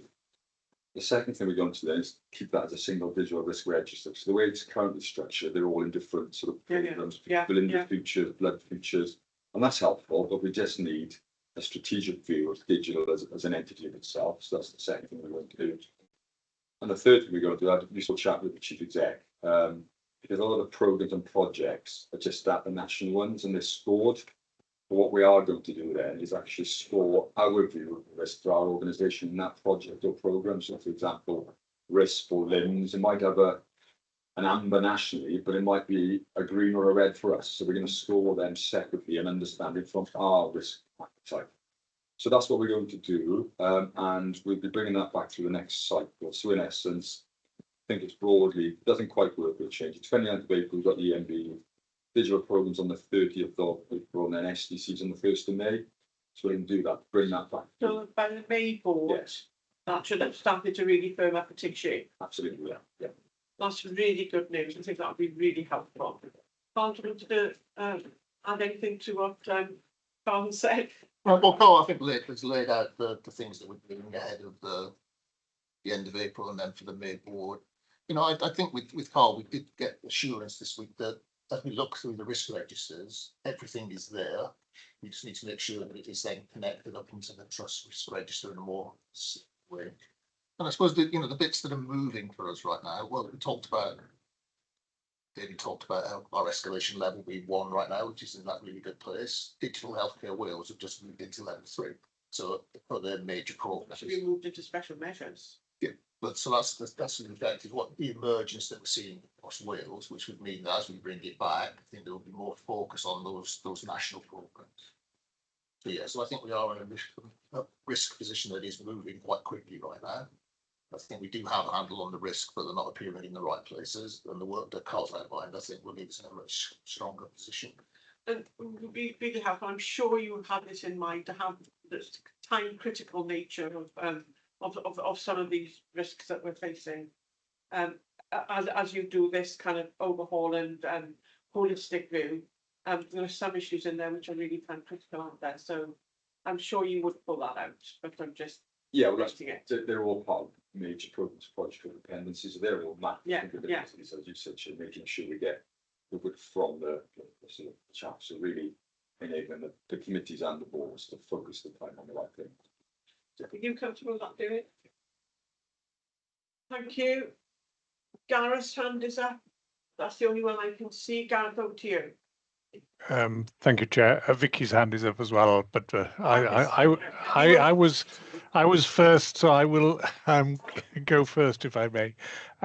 Just to confirm that we had a good discussion about this at Audit Committee, Chair, and I think what we need is the exercise that Carl James has referred to, of looking at this in an analytical way, because some of the risks on here, and I just quote this as an example on page 4 of 6, risk 12. It's first raised on the risk register in 2020, and it still has a rating of 16. And I'm just again adopting the member of the public lens here. A risk like that, which has been at 16 since 2020, I think we need to revisit that risk and decide whether it is phrased appropriately, and then whether the mitigating actions we're taking in respect of it are the appropriate ones as well. Now, as I just quote that as an example, but I'm sure there are others in there as well which would support that comment. Thank you. I think that's a point well made, Gareth. It is an issue that we've raised it several times, because of course today is not the first day we noticed the date that this went on to the risk register. So I think your point is very well made, and can we at the very least revamp it and update it so that I'm not even sure that the risk now is identical to the risk as it's stated here. So it needs a bit of an overhaul. Absolutely. I would add to that then, at Audit Committee, we also started to discuss the number of risks we have on DATIX, how we are now actively reviewing them in terms of making sure that we don't have duplicates, that we consolidate where we can, so that all of us, and also the SLTs, so the senior leadership teams at the divisions, can actively review the right risks at the right time, and report back to the board. So I think that will support what Gareth has raised as well. Thanks, Gareth. Thank you for that response. Vicky, please. I just wanted to raise the point that we also discussed in Audit Committee, which was some of the workforce risks and an undertaking to review those, because at the moment we've got a trigger for quality and safety risks to be presented to the board, 12 and above. And we need to make sure that examples that were discussed earlier, fragile services, that actually any workforce issues that may make services fragile and therefore a potential in terms of safety issues, then we need to make sure that we review and capture those accordingly. So none undertook to take that away with the workforce team to review that. So just to reiterate that point. Thanks, Vicky. I think that's very helpful. Stephen, please. Sorry, it seems to be my day of finding little picky points here. So I know a huge amount of work's gone into this. And I'm particularly grateful to note that we've had previous conversations about how the scores are calculated. Is it 12 to 3 by 4 or 4 by 3? That's in there. But I've found a few instances where the total of the multiplier is incorrect. So either the multiplier is wrong or the total is wrong. So just one example on the top of the second page. We've got the current rating as 15, which is down to 3 by 4. So I'm not sure, is it that it's 3 by 5 or is it 12? So there are other examples of this elsewhere. And again, coming back, this obviously is a public document. I know we want to get this right. I know a huge amount of work's gone into this, so I'm sorry to pick up on little points like this. But yes, clearly it's either a 12 or it's a 15. Yeah. And I said there's at least 2 others further down the line. If you scroll down, I think you've got a 5 by 4 is a 16, and there's another one as well. Yes. Good spot, Stephen. Absolutely good spot. I will review when we'll review Yeah. the list to make sure that we have. Stephen. Okay.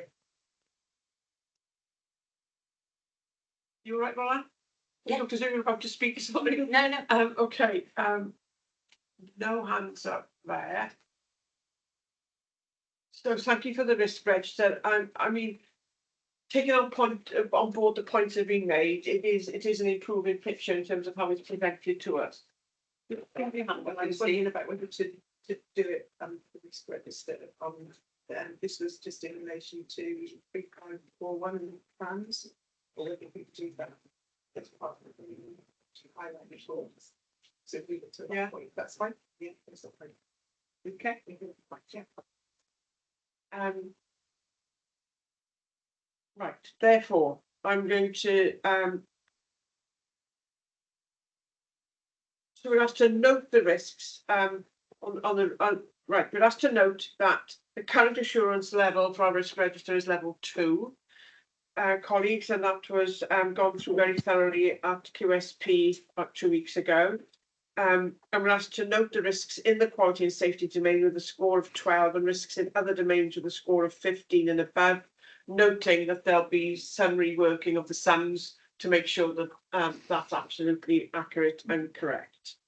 And to also note that there is a risk in relation to trams, and we're going to pick that. That was discussed in detail at Strategic Development Committee last week, and we're going to pick that up later in the agenda. So we're not ignoring it here. We're going to pick it up later in the agenda. Everybody okay that I move on to the TAF, which is 4.4. I just found it. Thank you. So I'm going to ask Non, as a director accountable for the Trust Assurance Framework, during this reporting period to present the item, and it gives us the latest update on our Trust Assurance Framework. Reminding you, colleagues, as we start to look at this, that the current assurance level is level 2. And I'll be asking at the end if we're all content that that remains the assurance level. Non, over to you, please. Again, thank you, Chair. I'll take the paper as read. I think the main issue in terms of the format of the paper this time round is that we have now included a narrative from each of the exec leads that provides you with a view of how the risk score trend is moving either up or down.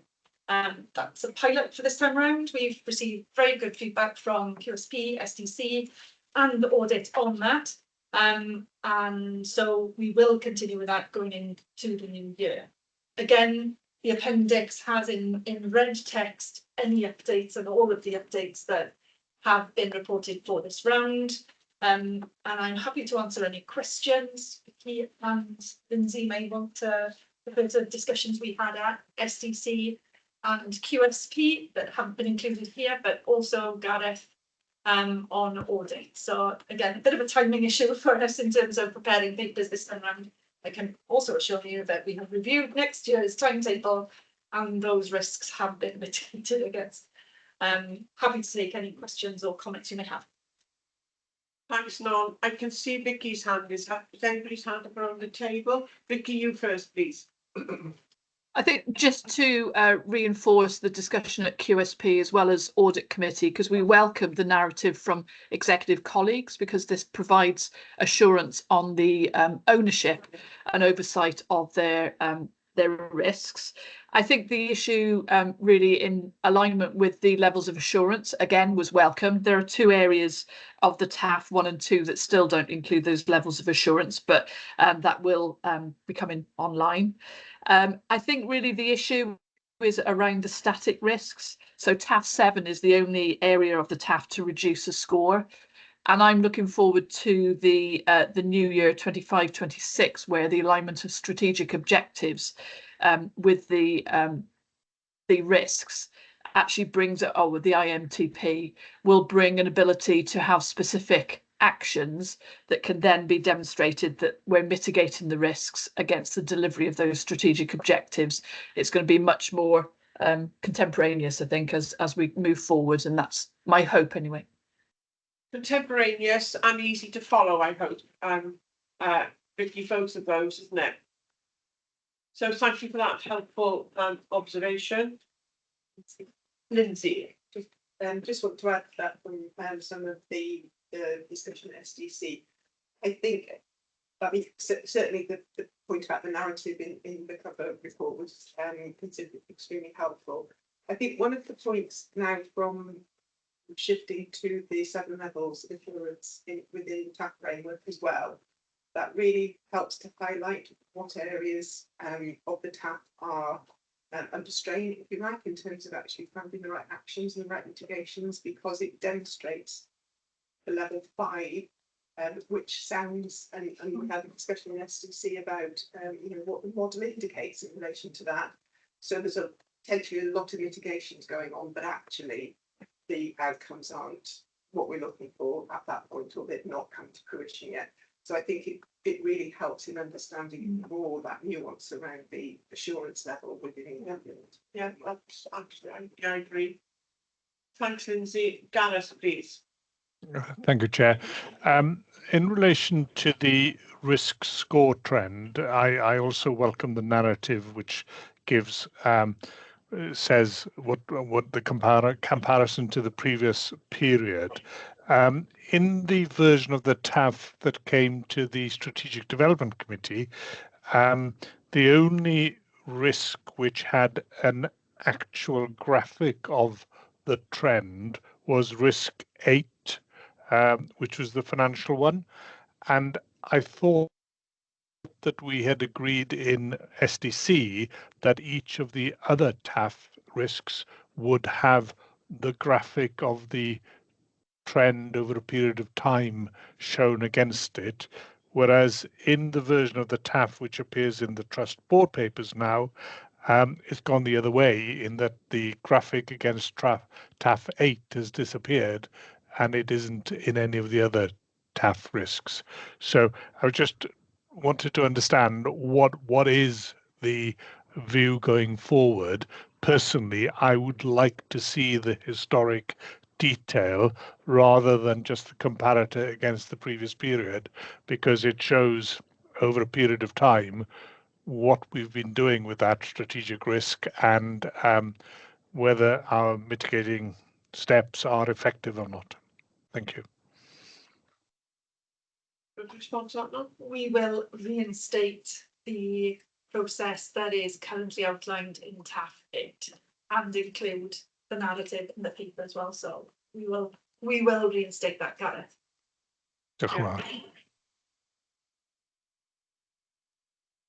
I can't see any other hands raised at the moment, so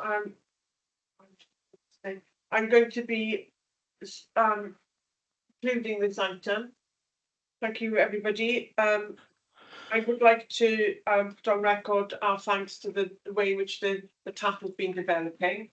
And, as we're picking up more things, it would be helpful to see it's an indication of, the improvements really. And we just wanted to keep on making it better.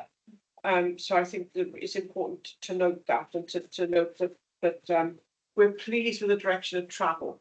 So thank you for that. we're at current assurance level 2, and if everybody's content that remains, that there's no change to that following this discussion, I would recommend that to be the case. We're asked to note the current status of the trust assurance framework. Thank you, everybody.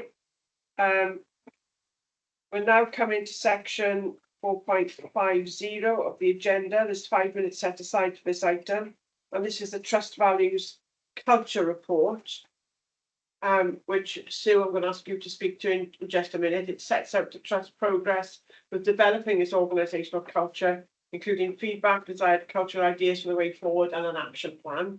And we're going to be asked to agree the level of assurance and to endorse the conclusions that are in the report, just so that you know your mind is in the right place for what we're going to be asked to do. Having said that, then, Sue, I'll hand over to you. Thank you. I'll keep it brief, but I'll just point to some salient points in the report, really. The report provides a summary of the trust actions in relation to the work on values and culture. It highlights the developments that we've taken forward of our introduction of new cultures and behaviour framework.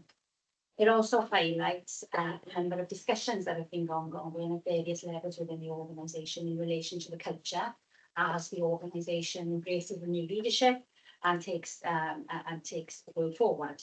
And the sessions that have been where this has been discussed are highlighted on page 6. I think in summary, the sessions discussed really all pointed to the need to have a defined parameter for culture. Because culture by its sense is not owned by anybody, it's very much an amalgam of attitudes, norms, expectations and practices. So it's very difficult to pin it down. It's very much how it feels to work in workers.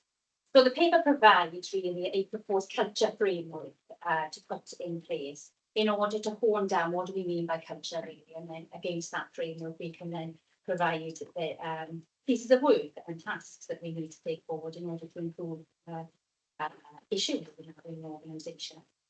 And from the discussions that have taken place, some key themes I think have come out, which are highlighted on page 8, which define which are really we need to focus on in shaping our culture as we move forward, and that is 3 things: value and difference, the need to embed compassionate leadership, and generating a vision. So that really summarises summarises the paper, and as the chair's already said, the board is asked to endorse the conclusions in section 4 and to assurance. Thank you. And right at the very end, I couldn't hear a word. You know, 2 sentences, that's all. I was fine until the last. okay, well, so basically all I said at the bottom is what you'd already said, Chair, is the board is asked to endorse the conclusions in section 4 of the report and to confirm that they're happy with the sheet. Thank you, Sue. Right, I'm going to now open it up to discussion, and Gareth, you're first, please, and then Lindsay. Gareth, please. Thank you, Chair. I appreciate that there's a lot of work going on in this space, but I think the slight pushback is that the Culture and Values Workstream was established back in 2022, and we're now 3 years down the line. And if one looks at the paragraph 3.2.2 of the paper, which is on page 6 of 11, there are some serious issues there regarding our current culture. And I didn't get a sense of urgency from this paper, which those comments regarding our current culture might have warranted, really. Thank you. If I may, I also should add, I think that comment is perhaps not specific enough, not yours, Gareth, but the document that cultural references relate specifically to VCS. I don't believe it relates to the organisation. I think we would find very different and more positive observations in relation to WPS, for example. So I think that's probably a distinction that's important to to note. Would you respond to that? Can I just come in? Oh, yes, Just to comment on this,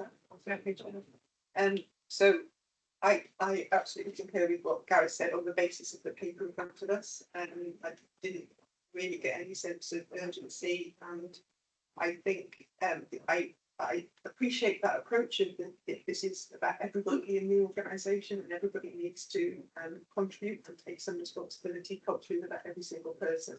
However, I feel, and I hadn't been aware that this is something that's actually started in 2022. I wasn't aware of that. But I feel there needs to be more dynamic kind of push around. You know, if we haven't yet got a vision, if we're still generating a vision, that's very difficult then for people to get behind. And I think staff will appreciate having something that they can, that's more tangible, that they can kind of comment in on and engage with, and also then see things happening and see some pace to this. And I agree with Gareth, and it may well be that is what's intended, and that is in place. But from the paper, it was very difficult to get any sense of anything really tangible and time bound. So it just raised. So I'll just read this very quickly. I don't disagree with you, but I think this paper needs to be read in conjunction with the staff survey paper as well, where some of the actions and activities in there would answer some of the questions. But I think you're right about pace. You know, culture isn't something you solve overnight, and we all know that. But this has been a long burn, hasn't it? So I'm absolutely agreeing with you there. I can see Vicky's hands up. Any other hands up? And then I'll hand back to Sue. Vicky, please. I think related to Gareth and Lindsay's point, I couldn't see that this has been to any other committee before it's come to the board, because there are some detailed discussions on the points that Lindsay and Gareth raised that would be really helpful to work through in detail and understand the actions that are going to be taken as a result of those issues. So it's just really perhaps, Chair, whether we can state where this will go so that we can have a detailed review of the issues and actions arising. I'd offer a perspective, I suppose, Vicky, on that in terms of the core roles of the board itself, strategy, culture, are in large respects, I believe, reserved for the board itself. And so I personally wouldn't feel that this is a subcommittee matter, but what it might well be is a development, board development session. But I do believe culture is that important that it merits a conversation by us all collectively. So that would be my suggestion. Yep, I think that also is a fair point. Not everything has to go through the lens of the subcommittee before it comes to the board. Some things can come directly to board. Vicky, I can see your hand is still raised. Do you want to come back on that? I've just to come back to David's point, I wouldn't disagree, but I think it's just the allocation of 5 minutes isn't sufficient to address what is an important trust board issue. So I would support trust board development time on this so we can really focus and agree what the actions are. That's really helpful, Vicky. Thank you. That's really helpful. We can do that now, can't we? Absolutely. If I may just make a few points on the comments that have been raised. I mean, I think it's not suggested nothing has been done in 2021. Culture, as I already said, is quite broad and sometimes very nebulous, and there are always ongoing discussions about culture because culture can change for various different reasons across the organisation. So there's always ongoing discussions about culture, how it feels, and our survey supports some of that, the evidence is some of that. We always look at our exit interviews as well. So we're always looking at the data, qualitative and quantitative information to show us in workforce what it's like to work in this organisation. And I think the next item around staff survey will highlight the plethora of the work that's ongoing. So where we see the various issues, we absolutely put in timely and remedial actions in order to mitigate any issues that have been raised. So, just to provide assurance around that.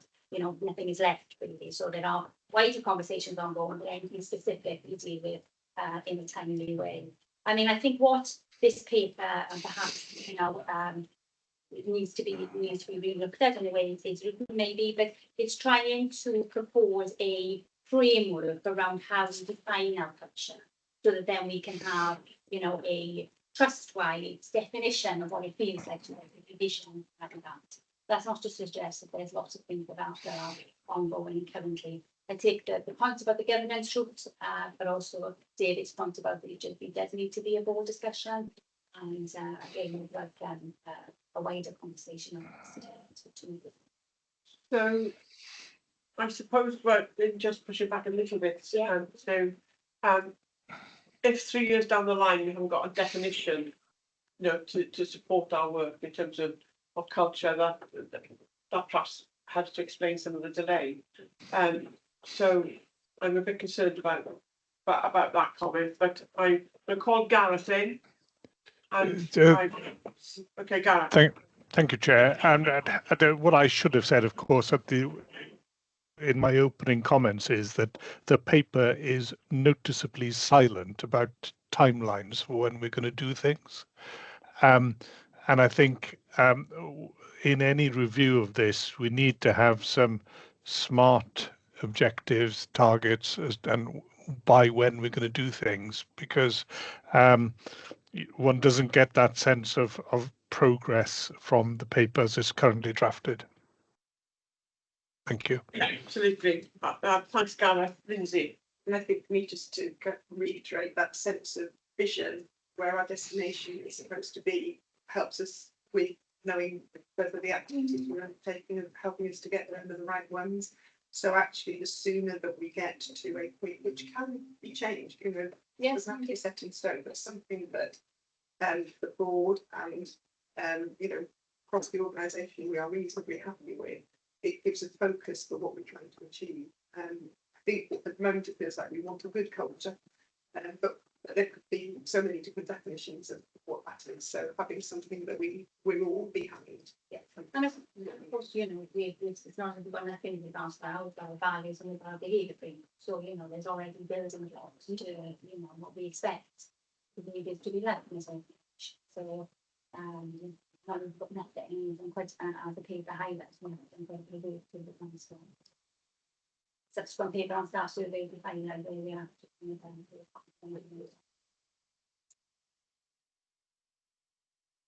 I can't see any other hands up. I'm using I introduced this term in a meeting just a little while ago. I can't remember which one it was now. But when I ask are there any questions, I'm going to in my head say Mississippi 3 times, and if nobody's hand is up, I'm moving on. So I've said Mississippi 3 times, so in my head. So I'm going to move on. So we're asked to endorse the 3 conclusions and the next steps in section 4 as the way forward, noting that the board has really requested that, you know, that they want to be assured of some pace and development towards a kind of first stab end goal, if I can put it like that. You know, because we're all signed up towards an effective culture within the trust, but we can't just keep talking around it, and we need to be assured that we're moving towards it. And we're asked to agree the level of assurance. So I'll ask you, Sue, first of all, if you want to pitch a level of assurance, and we can have a quick discussion. I mean, that's the level of assurance that was being in the paper. That's been something that we presented. I'm not quite sure I can add anything more to what I've said. I think there are building blocks absolutely in place. So we have actions that we are taking in order to support the development of a picture. I think we just require more discussion and focused direction travel around this area, which I think we can build that in with board development over the next couple of months. So if we make sure that that's captured in the minutes, this level 3 you've proposed, is everybody content that it should be level 3 or should it be level 2? Vicky's got the phone. Pardon? Vicky has a phone. Oh right, couldn't see that. Vicky?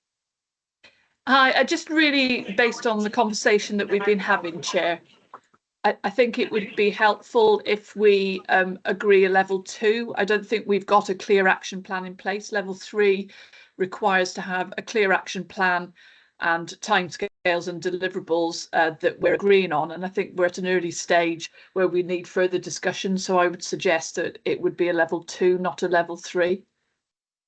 I think there's lots of nods around the table, Vicky, so I think that we're agreeing with that. Hilary, please. Thanks, Chair. I was just going to say the same thing. I agree with what Vicky said in the level 2. Yeah, I feel more comfortable with level 2 for the reasons that we've just discussed. Okay, so the next item on the agenda is 4.6, which is the staff survey results. So you've got the covering paper, the explanation and of the methodology, etc. And then we've got the appendix, which sets out all of the data. I'm going to make a comment at the outset, which you're going to be expecting to, and then I'll move on from it. Most of the data in this report is incorrect.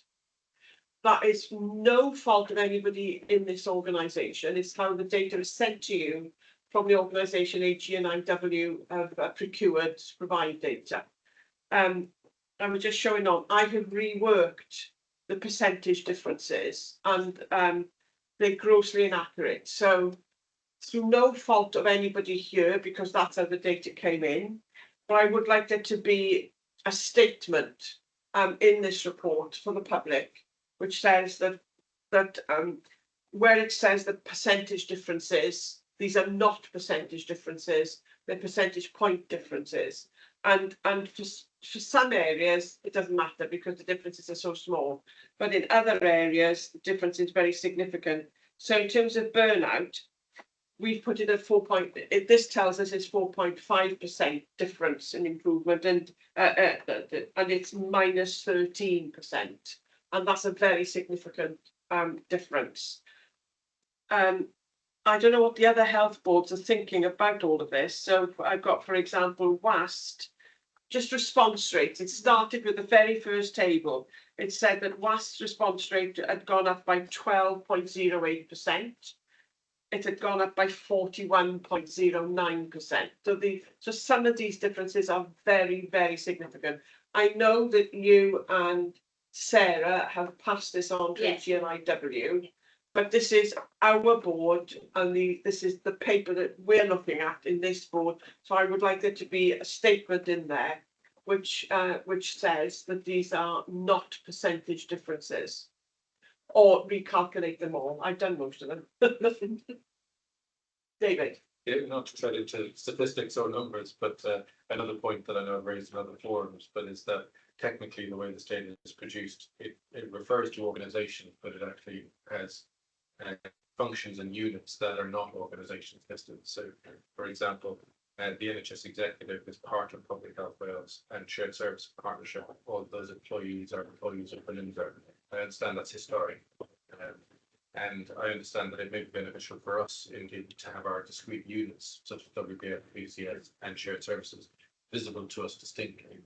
But it's currently unhelpful for certain units that are hosted to be listed as organisations in their own right.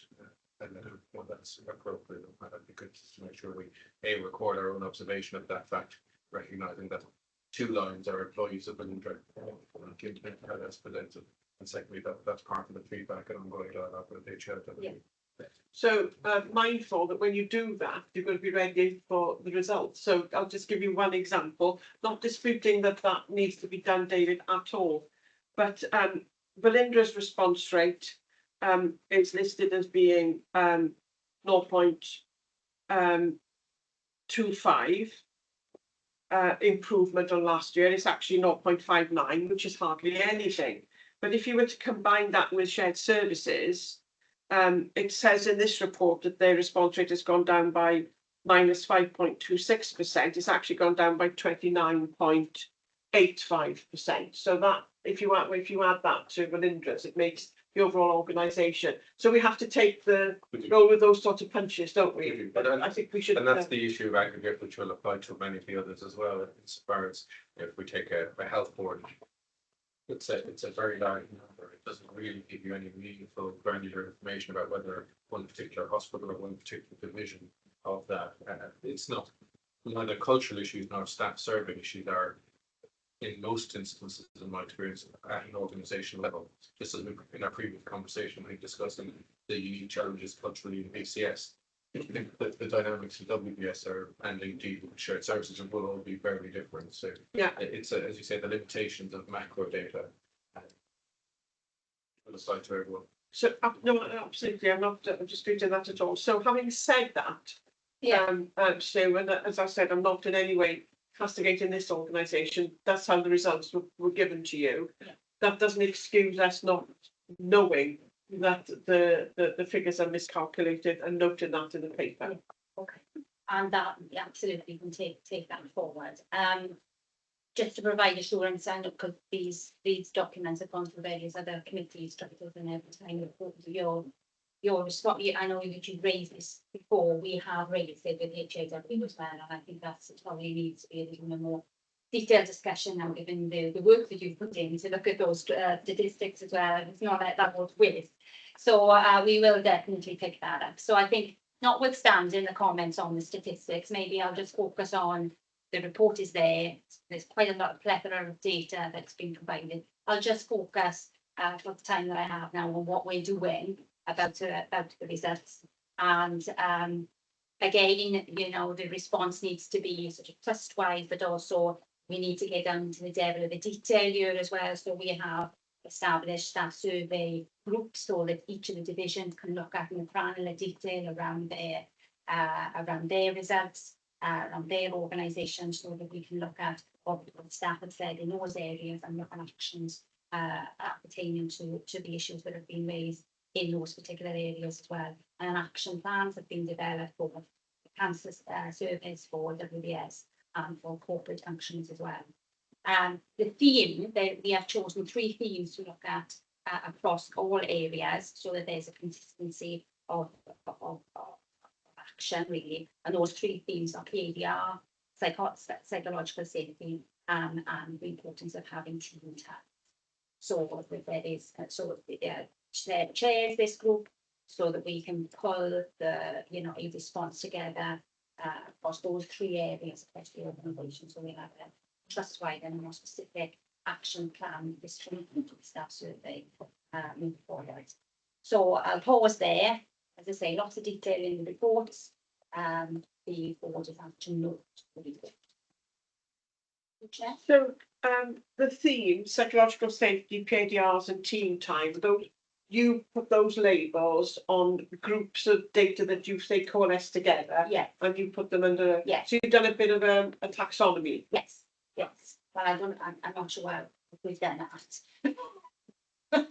But we've done that. So you must have a method in your mind as to how you got to those. I think those are the things that Claire and our team, our head of OD, has looked at the data and we've pulled those themes out as key themes across the data. But again, taking on your point about the issue of the data to start with, and I'm not quite sure that we've got a firm bedrock for this, but assuming that that is indeed a firm bedrock, then that's we've looked at the data and looked at the key themes around this and those, as well as trying to map issues, a performance data, for example, not that we need to improve PADR, so we've made videos and trying to map. Because PADR seems a very specific, narrow. You know, have you had how many PADRs have we had? But again, that's responding to the staff survey question about do you feel that you have developed information? And so your PADR is a mechanism by which you would support development and learning across the org. So I think the label needs a bit. Yeah, needs to be a bit. And maybe map more closely back to the question in the staff survey. Yeah, okay. We could do that. So Gareth's hand is up. Thank you, Chair. So I'll go for Gareth first, please. On the 3 themes and the table with the rationale and measurement, I wasn't sure that I got much assurance from what we are doing in order to address these issues, which clearly have been highlighted in the staff survey and yes, been grouped together. But just taking team time as an example, we just seem to be pushing it down to the teams and saying, sort it out. Now, I think I'd like to see some greater assurance as to what the executives are doing in order to make sure that we get an increase in the scores. And similarly with PADRs, well, what are we doing in order to make sure that by the time we get to the next staff survey, we'll have a better showing there. And the same is true of the psychological safety theme as well. Now, I appreciate I don't want to drill down into the nitty-gritty detail of this, but I think it would be helpful to get some more assurance for the board as to what's being done, please. Thank you. I'm going to go round, just pick up all the points, Gareth, and then I'll come back to Sue. So, Carl, right, I got Carl and then Stephen and then Annie wants to come in. So, Carl next, please. Yeah, thanks. So just picking up a couple of the different points in terms of culture, pace, evidence and benchmarking. So, I mean, culture is a complex thing, isn't it? So what I was just thinking through was there's a lot of evidence both inside and outside of healthcare about the thing we're going after, where those interventions might give us the biggest bang for our buck, so to speak. So it's just understanding and all of that, almost the 80-20 rule. If somebody else has done it in a different industry or anywhere, what's the problem we're trying to solve immediately versus some of those things which are long-standing, more time-bound things. It's just really being clear where we think we need to really accelerate, and then using the evidence bit and the benchmarking to identify those solutions which we can really start to get some traction.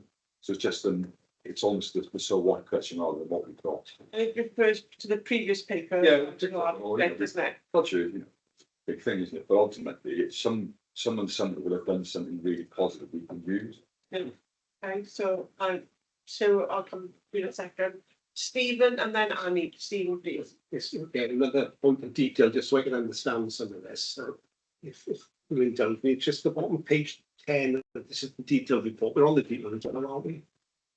Yeah. Yeah, so at the bottom of page 10.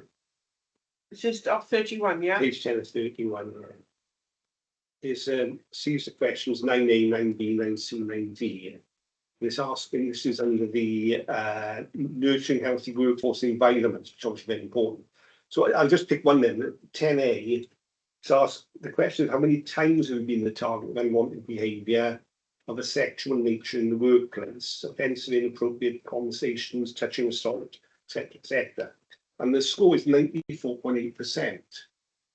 And I'm trying to understand, does that mean that 94.8% of respondents have said they have been the subject or felt the subject of unwanted behaviour?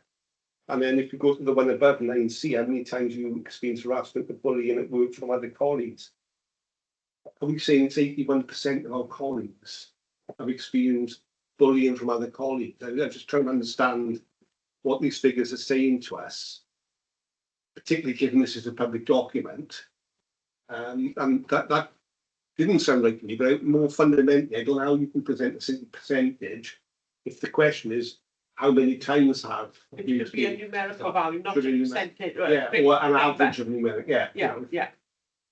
I don't know. Yeah, you know better than me. A median or a mode. Yeah, exactly. So I say I just happen to rely upon this because it doesn't then inspire confidence in those particular percentages, because you wouldn't want men of the public or the media misunderstanding 94.8% of our staff have been the subject of or felt they've been targeted by unwanted behaviour of a sexual nature. But others maybe, you're the expert on such matters. There's some other points like that I was going to bring up. I actually think the quality of this report that we received from the company that HNIW procured leaves a lot to be desired. Annie's next. I suspect you want to follow on that point. Yeah. From the right. I think if you go right back to the top of it, there's a header that says positive responses, so green positive and the red are negative. So it's not clear and it's not accessible, but I've read that therefore as 98% of our workforce say they haven't been exposed to bullying, harassment, whatever. So the green column is the good answer and the red column is the negative. What doesn't help is that that's not clear and accessible, but also that the header is not repeated on each page. Yeah, that does make it more difficult to read. But Stephen's point is, if you ask a question, looking for a specific number, then there's the analysis of that should be a specific number of some measure of central tendency, you know, to. I think that was part of the point, but I think part of what I heard was also it's hard to know if 98% is a negative. So 98% of the staff have had a negative experience, whereas I read it as a positive experience, but it's in green. No, I accept that absolutely, but how can the answer be 98% when they've asked for the number? So, Yeah, so right. basically we've got a binary yes, no, this sort of this presentation here of yeah, it could be any number, can't it? And it's being presented as if it's yes or no. If there's been 200 responses, Yeah. it could be 200 different numbers. Yeah, exactly. And then you need a measure of central tendency to make sense of it. So Annie's next, and then I'll come to you, Annie. Annie. It's actually Anne. Oh, Anne, that's okay. And it was really Oh, I about don't about the three themes. And I wonder, just because we had a conversation earlier about culture, and we've recognised the culture in our various component parts is different. And I think it might be worth having a look at the themes that would best impact the culture in those component parts. I'm not sure I recognise the blanket three themes for each area, but I'd like to have a conversation about That's why I was saying, how did you arrive at that particular taxonomy? Well, yeah, I'll need to go back to the team and answer that question, John. and I think the second point, please may I have a master class in statistics? Yes, because I can't remember my Way on my statistics. Yeah. Andy, please. Yeah, the more I look at this, I mean, it's embarrassing, isn't it? I mean, this is really basic stuff in terms of data analysis. Not we, but an agent, an external group have been employed to produce this. I mean, you were, as Stephen was alluding to, looking at, you know, approaches of the sexual nature and etc. And the press, you know, this is a public document. I think the least we should put a health warning on it, so that it's not ours and that it was produced by an external agency. There's no fault of anybody here that these are did. We have to caveat this because this is going to be out there as and you can interpret it in so many ways. You know, you've alluded to some of the problems of what are percentages and what are numbers, and it's just so poor. It's a little bit embarrassing, but I think we need to add some kind of statement to the, you know, to the fact that it is we recognise that the external agency, we recognise that there are deficiencies in the data that we need to address. We need to be careful. Yeah, and a bit sensitive because you know, but yeah. If we do that, and I'm not quibbling with that because I think it's the right thing to do, but actually, then we need to do something. Don't we? Well, yes. I mean, I think that there's a conversation for NHS Wales on this, and perhaps escalate to our peer groups. I'm not sure if everybody realises it. Actually, and there's more. If you want more, I think there's a responsibility to escalate it. If you know, I mean, we've informed HIW, but I'm thinking medical directors need to understand what this means and you know, the point that we've just raised, it's the relative as opposed to the percentage point. So I think we need to understand that. I don't think you look at it quickly and not realise, you'll interpret it in a different way. You take it on face value for granted that it is, you know, giving you the actual. We don't know that the company hasn't assigned a percentage to a numerical It might have done. But if they've done that, tell us that that's what they've done, and they haven't done that. The other thing that they've done is they've said that they've developed a Likert scale. This is not a Likert scale at all. It's a Likert type scale because there's no evidence of any psychometric properties being introduced to it. If you know, anybody can say the price of bread is ridiculous. Agree to strongly disagree on a 5-point scale. That is not a Likert scale. A Likert scale has very defined psychometric properties which must be present, and there's no evidence that any of this was present in this survey. So it's not a Likert scale even, which they call it. It's not. I'm going to ask that you leave some of us to sit down and compose an appropriate response report that we would send. Is to HIW is the person who is convening the staff survey, so we need to send something to HIW, and I think we need to kind of spell it out a bit and do it in a way we don't want to upset our colleagues in HIW, because it's actually, they procured a company.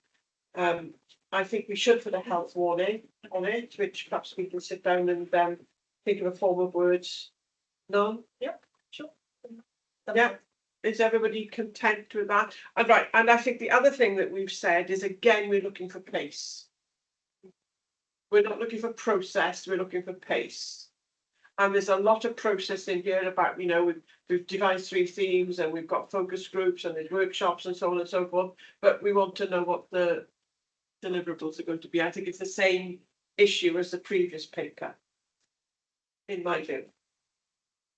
Would anybody demur from that? No hands up. So if we can have that in the minutes as well. We note the report, we note the discussion, and as soon as this has been targeted at you personally, I think there's 2 things though, isn't there? I think, yeah, absolutely, the data is the one thing, but I think you reference it, whether it's so what, you know, because the staff survey is not our only mechanism by which we get a sense of the organisation, you know, it's done through, speaking of safety mechanisms, through our exit and tools as well. So, you know, to come to Gareth's point, really, it's not just about kicking it back to teams. We put where there is need to support teams and managers, there is a support mechanism around that as well. But often what we find when we do have employee relations matters that we need to consider, it's those issues start at grassroots level, and that happens in teams. And that's where we need to make the early interventions in teams in order to solve the problem, because sometimes it's not a trustworthy issue, it's a specific issue that we need to deal with. So that's why we're trying to put in interventions that are specific, that are generic, hence coming back to our conversation of wider culture, but are also specific as well. And, you know, that's why there's a plethora of interventions that we are putting in place. Not everything is recognised in these 2 papers that I've just wanted that have been on the board today. But all levels of interventions need to happen, I guess. But this is just a snapshot of what we're doing. David, do you want to do anything? Given that this has been split into 2 different sections, shared services and Velindre, we need to see a similar kind of response from shared services that needs to be then incorporated into the trust plan as a whole. I think we actually need a breakdown for WPS and VCS and shared services. HTW. So yeah, I think we need to have there and say to explore how we can extract from the more meaningful and more granular units across the entire organisation. See how that can be put together. Yeah, that would be helpful, wouldn't it? Yeah. Okay. And if you do it in those 3 sections, you won't come up against the too few responses. No. To, you know, you will overcome that. And maybe we can be more specific around the actions that we're doing. Yes, yeah, because it will be very targeted to the, that's a very good suggestion. Thank you, David, very much for that. Looking, Mississippi one, I'm moving on. So we've noted the report and all the comments that we've made about the quality of the report and the actions we're going to take in relation to that. We now come to 5.1.0, which is planning and strategic development, and we come to the IMTP. And in a moment, I'm going to ask Lauren to take us through that. That has been through the Strategic Development Committee in a very detailed discussion last week. All boards, I think, around Wales will sometime this week be approving their IMTP so that they can be submitted by the end of this month, I think it is, Lauren, isn't it? And so we're in amongst that happy company that's trying to get our objectives and our corporate objectives as well for the next period over the line and up to Welsh Government. So we're going to be asked to approve the IMTP at the end of this item. So that's the lens through which we're looking at this item. And Lauren, just before I hand over to you, do realise how much work goes in, and I really appreciate the way in which you try to communicate throughout the whole organisation by having online seminars or whatever you would call it, in open invitations for people to join and work through the issues contained, proposed issues for the IMTP. You've done several of those. It's been a lot of hard work, and I just want to put that on record that, you know, this isn't something you dreamt up, wrote it down, and off we go. It's been really circulated widely throughout the organisation, with opportunities to comment being made available. So thank you for that. And having said that, I'll hand over to you. Thank you, Chair. So as you say, we've had a detailed discussion on this in Strategic Development Committee, so I won't repeat that discussion. Just to say a couple of things, to remind ourselves, the template that this follows is the approach that we agreed back in the autumn last year as an executive team and the Strategic Development Committee. And what it does is provide some context in a brief way as possible, and then going to each of the service areas. And this reflects for Bilingtra Cancer Service the way in which the structure is now organised. So, and the same for Welsh Blood Service and for each of our corporate divisions and directorates. So each area has an overall story, although that's how people have contributed to the report, even though it's not labelled like that. There's an overall story to start with. Then the key milestones, which for year one are broken down into quarters, and then year two or year three. And then the outcome that we want to achieve through that service development, and they are delivered in line according with our values of caring, respectful, accountable in each section. So that's the overall shape of the report. And the second attachment is a document which provides, it's designed to provide assurance around the compliance with all of the planning, guidance and statutory requirements for this integrated medium-term plan. And as you can see, it's a substantial document in itself in terms of the amount of guidance which we need to comply with. So that is there for assurance purposes. And then two final things. The first is on Tuesday in Audit Committee, we again had a detailed discussion on the refresh, on the Wellbeing and Future Generations Act objectives, and the way in which we need to look at the strategic objectives of the organisation in light of the Act.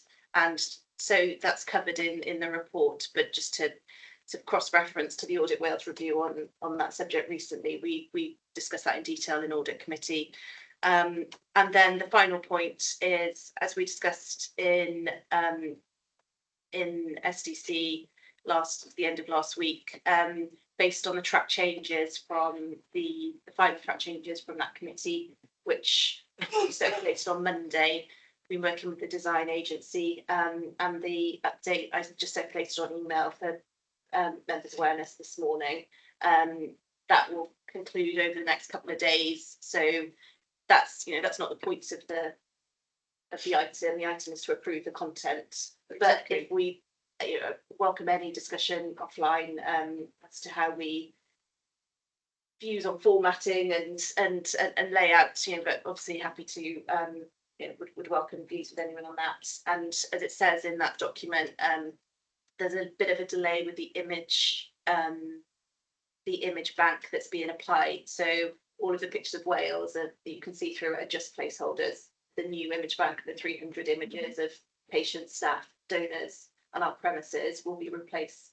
All of those will be replaced with the approved image, new images. So to go back to where you started, Chair, thank you to everyone. This is just a summary of the work from everyone around the table and all of our teams. Thank you. This did have a very, or come to Andy in just a second, this had a very thorough going over in strategic development committee. I recognise through the track changes that changes that we asked to be made appear to have been made. Others, you know, counted them 100%, but on the face of it, I think they've been made. So that's great. Andy, please. Yeah, it's a terrific piece of work. Congratulations to Lauren and everyone involved, because I think it's packed full of good content, which actually is realistic as well in terms of milestones. Just on page 11, going to 12, which is the section on transfusion service modernisation. It might seem a small point, but I like the way the outcomes are mapped to the trust values. But there's one comment there that says increase in the retention and recruitment of staff. It might set alarm bells ringing. Perhaps we can say manage sustainable, something like that, because just to caveat that, we're not planning to expand that service by, No, which is implied by that statement. that, yeah. Just something that's specialist areas. Yeah. Yeah. I understand why it's there, but it might just be interpreted in the wrong way. If I may, Chair, very quickly, a couple of the later on, and I apologize, my electronic notebook is running out of batteries, so I'm going from memory now. Lesson learned here. So later on, there's mentioned the JAS and Joint Academic Health Sciences. Is that getting a new name? Cardiac Health Partners. I thought it was. But probably converted, yeah. Cardiac Health Partners, which is much better. Which is much better. Absolutely Yeah. much better. And But do we put it in brackets here, or is it not official yet? it hasn't been officially adopted, but I mean, it's our plan. It's pretty much there as an agreement, I think. And it is much better. It's much better as far as it distinguishes between our medical director and him. Not that it's any better than medical director's name. Well, yeah. Yeah, no, we can put it in brackets. When The third one, but now I'm struggling to find it. So in the research and innovation section, well, it's actually the bit about collaborations. And so forgive me, I can't find it. I think it's page 60 or something. No, it's not covered on 52. Anyway, the title mentions national and international collaborations, but then the points underneath are just about Welsh initiatives, and it just, you know where I mean. Yeah. It just feels like it could have another bullet point, which is actually what we want to do, which is map our D&I ambitions beyond the borders of Wales, because our actual comparators. You know, or at least UK-wide. Yeah. Yeah. I agree. Yeah. Yeah. In the break. Yeah. We've had one on that. Thank you. Okay, thanks, Andy. Excellent contribution there. Matt, please. Thanks, Chair. And you've got an electronic hand and an actual hand. Well, I thought we normally do it on here, so you've got one Good practice. version of the truth. Oh, no, I can't. Daft. I can only see 9 people up there. Go on, man. No, it was logged in. Yeah, so thanks, Lauren. I think we do need to congratulate Lauren, because she's has had to step into the breach, I think, and pull her all together, given the gap in the team. So to be fair, just thanking everyone else, but I know she's put a lot of effort in hands-on in this. I think it's just a matter of practicality. I obviously said earlier, half an hour before this meeting, Welsh Government agreed to fund the SDEC money. Yeah. The financial plan that's in this version shows a 800 odd deficit in the first year. Clearly, you want me to update that. My team have already done that and sent a revised. You haven't seen it, so with permission, I'm assuming you'll allow us to correct that in the final version that goes in. So the plan is an advanced first year. Still got a whole lot of risks that those don't change. We're just going to take the SDEC risk out and the actual. Take the alarm bell. Yeah. So I just, as long as you give us permission. Content with that, Lauren? Yes, that's David? great. Thank you. Yes. Content with that? Thank you. Thank you, Matt. I can't see any other hands up around the room. I can't see any hands up on the virtual either. So this is a very important moment. We are now approving the integrated medium-term plan for 25-28, subject to the couple of amendments that we've just agreed and noted, and they'll be noted in the minutes as well. That doesn't need to be recirculated. Well, I will obviously circulate the final designed version. The design version, but that won't alter any content. No, it won't alter any content apart from we don't need to approve the design content, do we? No, we don't. I mean, we don't usually have the design content for board. That's right. Other strategies. It usually follows some months later. We've tried to squeeze it as much as possible. But no, this is the normal practice that we approve there. So thanks, Lauren, for that. So we approve the IMTP subject to the few amendments that we've just discussed this afternoon. Thank you. 5.2 strategic planning update. Again, this is yours again, Lauren, but this is an item for noting. Thank you, Lauren. Thank you, Chair. So very briefly, this is a regular update which we have at board on and across the strategic planning agenda. So for today, it's to update on in Appendix 1 on the regional cancer programme. We have talked about that at board over the last couple of meetings, and the progress that we've been making collectively on that was presented to the oversight board, which is the board of chief execs and various exec peer groups on the cancer board. And then it just notes that we will continue to update the board on the strategic planning matters in the IMTP. The bit on rereading it yesterday, which I realised I should have also put in, is that goes without saying, even though I haven't said it, that will also include strategic development committee and the refresh of the cycle of business of that. So thank you, Chair. Thank you, Lauren. I can't see any hands up. So it's a very helpful update, and we note that update.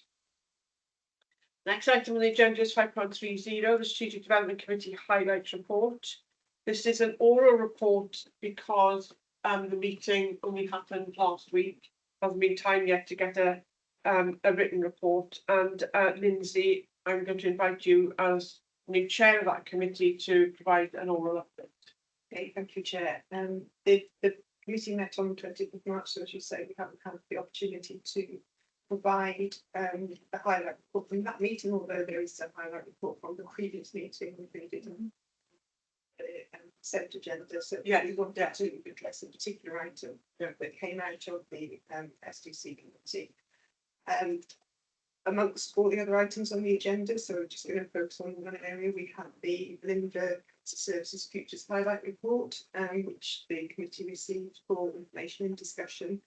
And we had that on the main agenda because we were aware that there were a number of items being recorded in that highlight report at alert level. And we felt that it was important that the committee took some time to work through that, and that was the reporting period that covered activity on the 2nd of January. On the whole of the Linda Cancer Services Futures Highlight Report, there was an overall level 3 assurance rating provided, but once we looked particularly at the Transforming Access to Medicines Programme, TRAMS, the committee concluded that we weren't sufficiently assured that that could be part of that overall level 3 assurance rating. So we felt we should exclude it from that, and on that basis escalate to the trust board via this verbal update.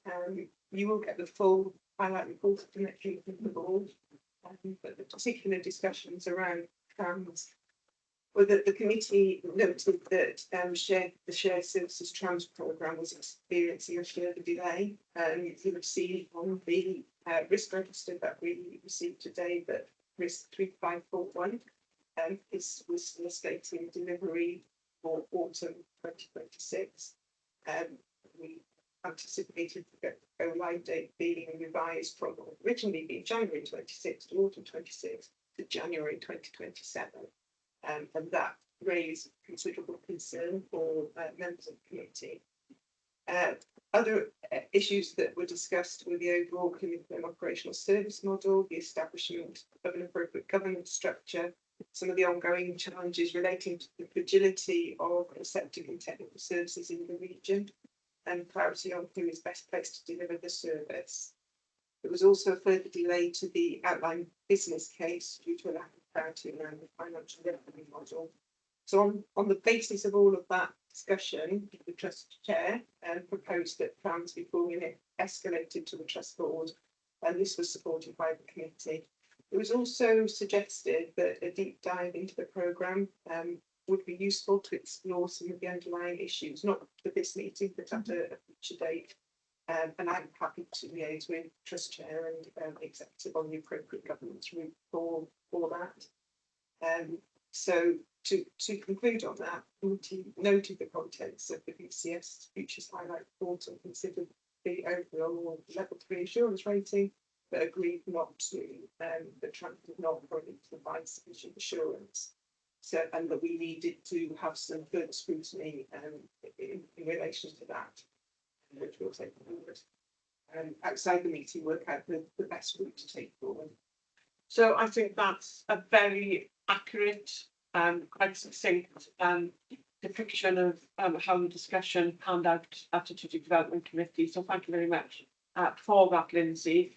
So turning to our Chief Exec, it's clear that the subcommittee's got very grave concerns now about the ability of this programme to deliver on time, which ultimately, you know, it would have huge effects on the patients that we serve.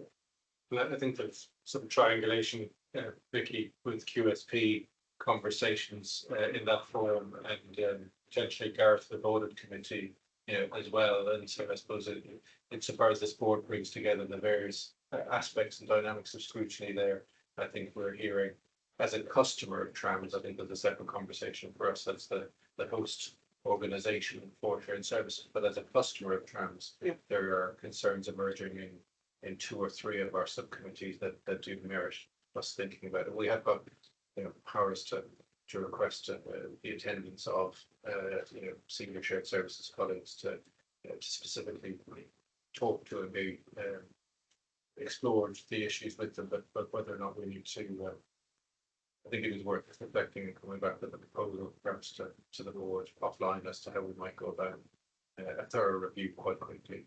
Because I do think there are a number of fairly material issues in there that require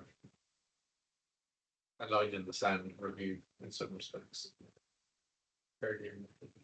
I would I support that and agree with that. As Cohen, I'm looking at you for your take on that. I remember if you were at Strategic Development Committee.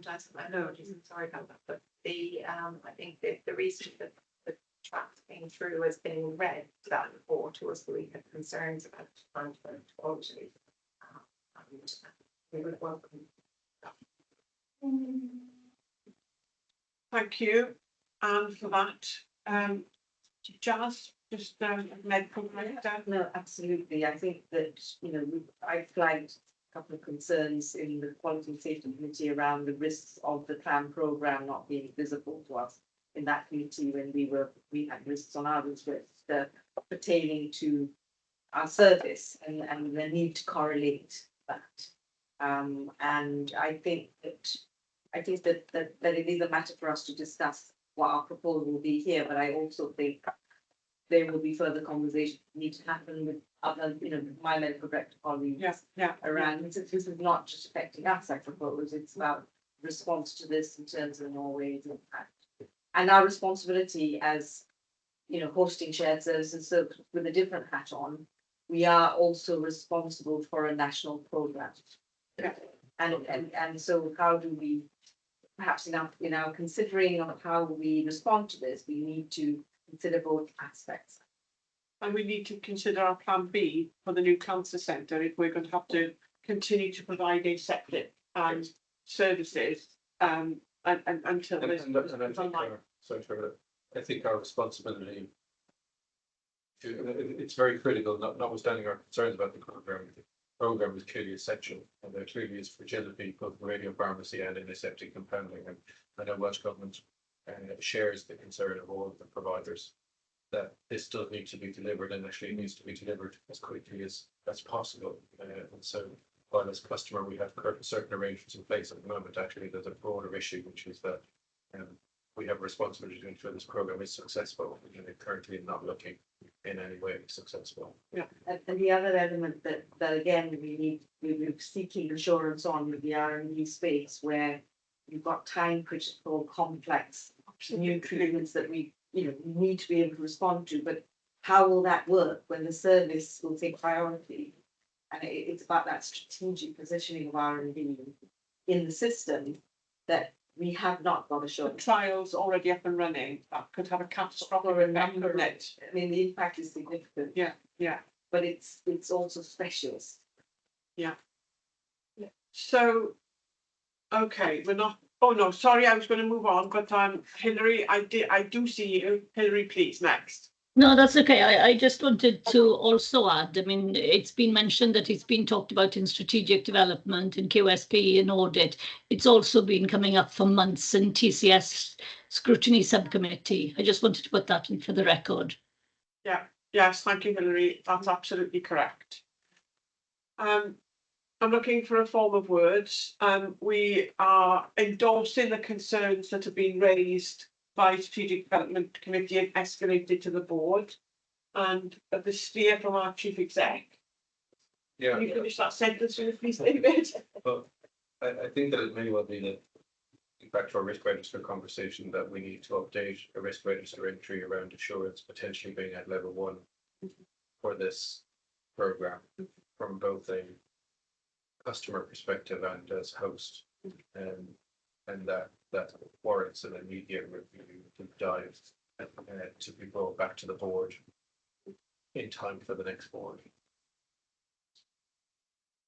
Which will be in May.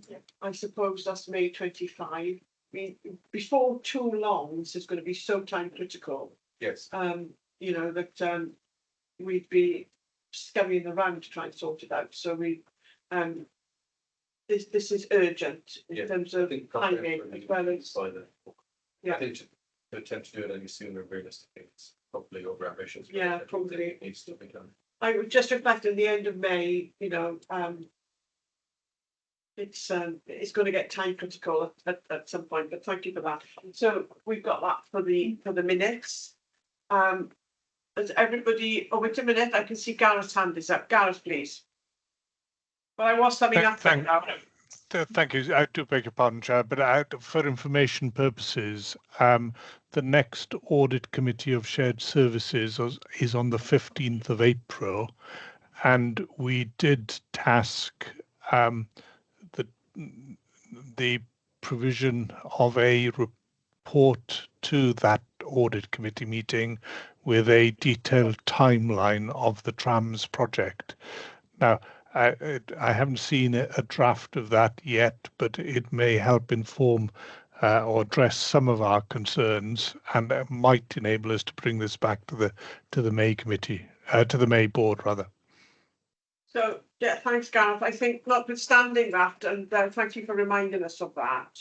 The latest information that we have, though, is the slippage in the date for going live is what has really raised our concerns. So we could note earlier in the discussion when the minutes are taken that there is a report anticipated to audit, but notwithstanding that, I don't think it alters the concerns that we have at this moment.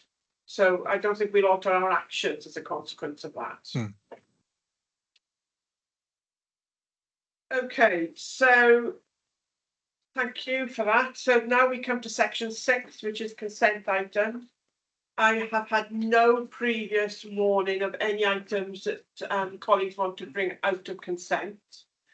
And because I'm lenient and such a facilitated chair, I'm just going to offer you one chance now. Does anybody want to bring anything out of consent? Whose hand is it again? Oh, Gareth, yes. At the risk of incurring your wrath, Chair, I would like to just go back for a minute to highlight reports, in that you will have noticed that there isn't a highlight report from the Audit Committee, which took place on Tuesday of this week. But I can, if it would be helpful, give you a quick oral update on what we covered. But I do appreciate also that time is against us.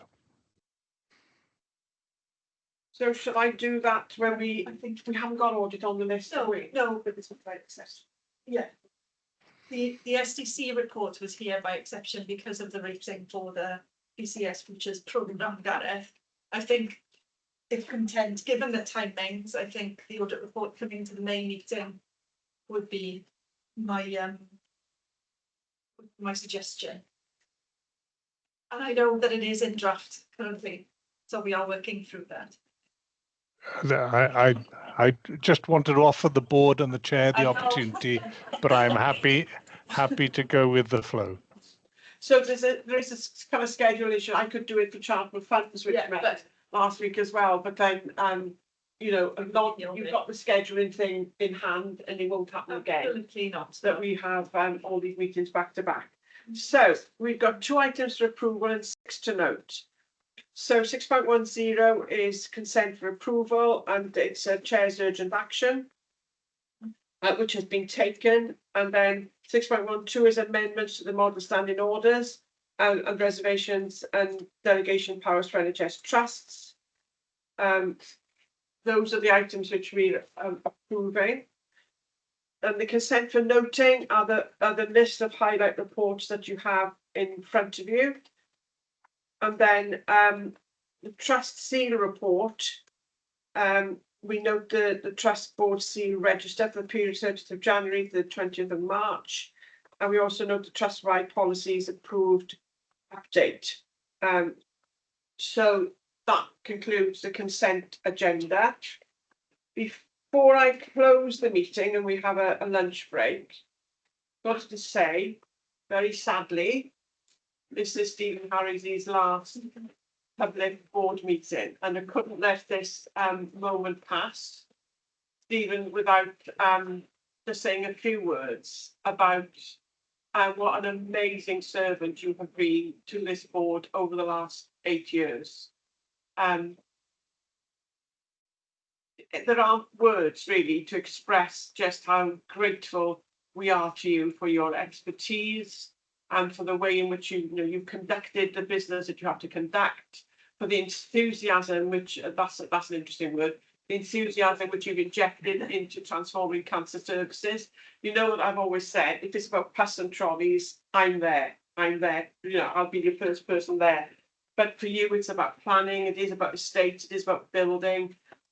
Your longevity in the NHS has brought to bear to give us enormous wisdom and insight into what we needed to do. Your information governance expertise, and you work with digital, the well-being of staff, the list goes on, Stephen. It's just incredible. And on behalf of the board, to say thank you. On behalf of the board and from me in particular, you will be missed. And I just want to wish you the very best now in whatever you decide to do next. Thank you very much. It's very kind of you, Don. I wasn't expecting to say anything now, but I'm very appreciative of your very kind words. And of course, I've been very appreciative to be part of Linda Trust for the past 8 years. It's been a real privilege to be part of an organisation which provides such important services to the population of Wales, but in a very caring and compassionate way. I'm privileged to be part of this board. So many different talented people on the board today, and of course I have to remember those who've come before, some of you, some previous executives, and particularly previous chief exec, and some previous independent members, and of course the previous chair to yourself. Yeah. And it's been a particular privilege actually, Donna, to work with you as a chair, someone so professional, someone so committed to the values of the trust and to making sure that everything we do serves people that we're meant to serve. But as I said earlier, does it in a very kind, caring and compassionate way. So it's just my last opportunity to say thank you to each and every one of you. I've learned a huge amount on my own little journey. I've shared moments of happiness, and there've been occasional moments of perhaps despair and reflection as we thought things weren't going as the plan, but we knew we would get through all of that. So you doubted that we'd get to the end point. No, I knew we'd get. Kept us all going. Yes, absolutely. You know, we knew we were going to get there, and it was just a matter of getting past each obstacle that it presented in a professional way, respectful of perhaps different views that were being expressed by different ones at different times, but knowing, of course, ultimately we were doing the right thing.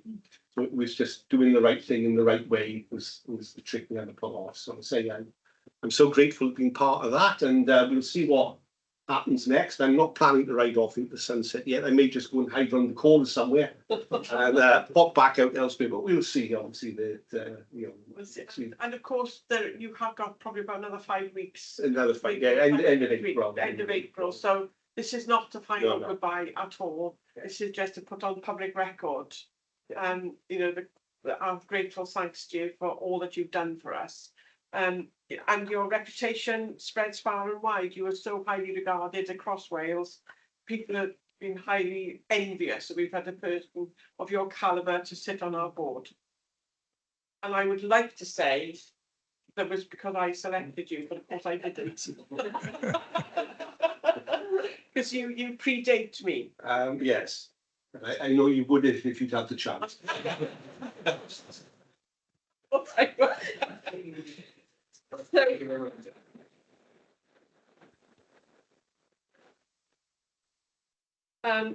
David, I don't know if you want to say a few words or we keep up the private.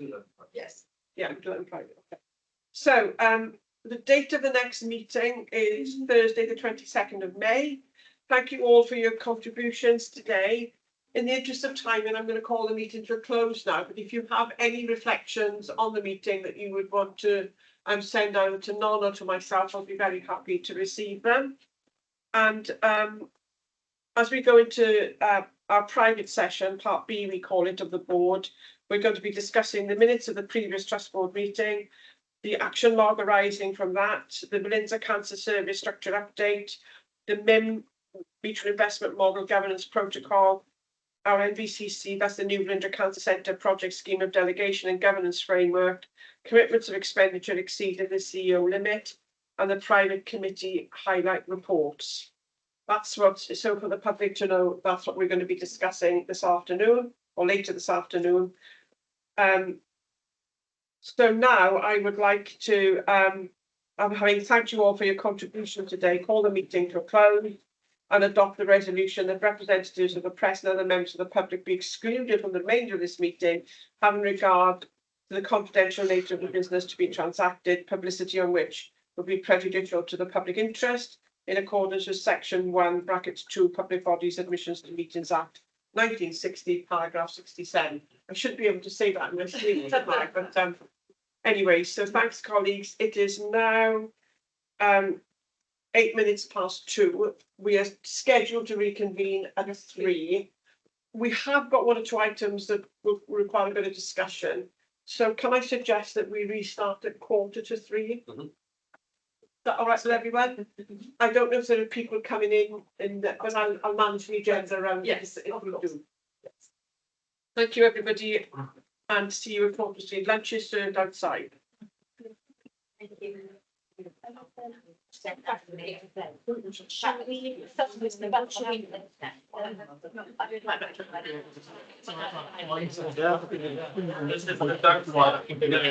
bring the laptop.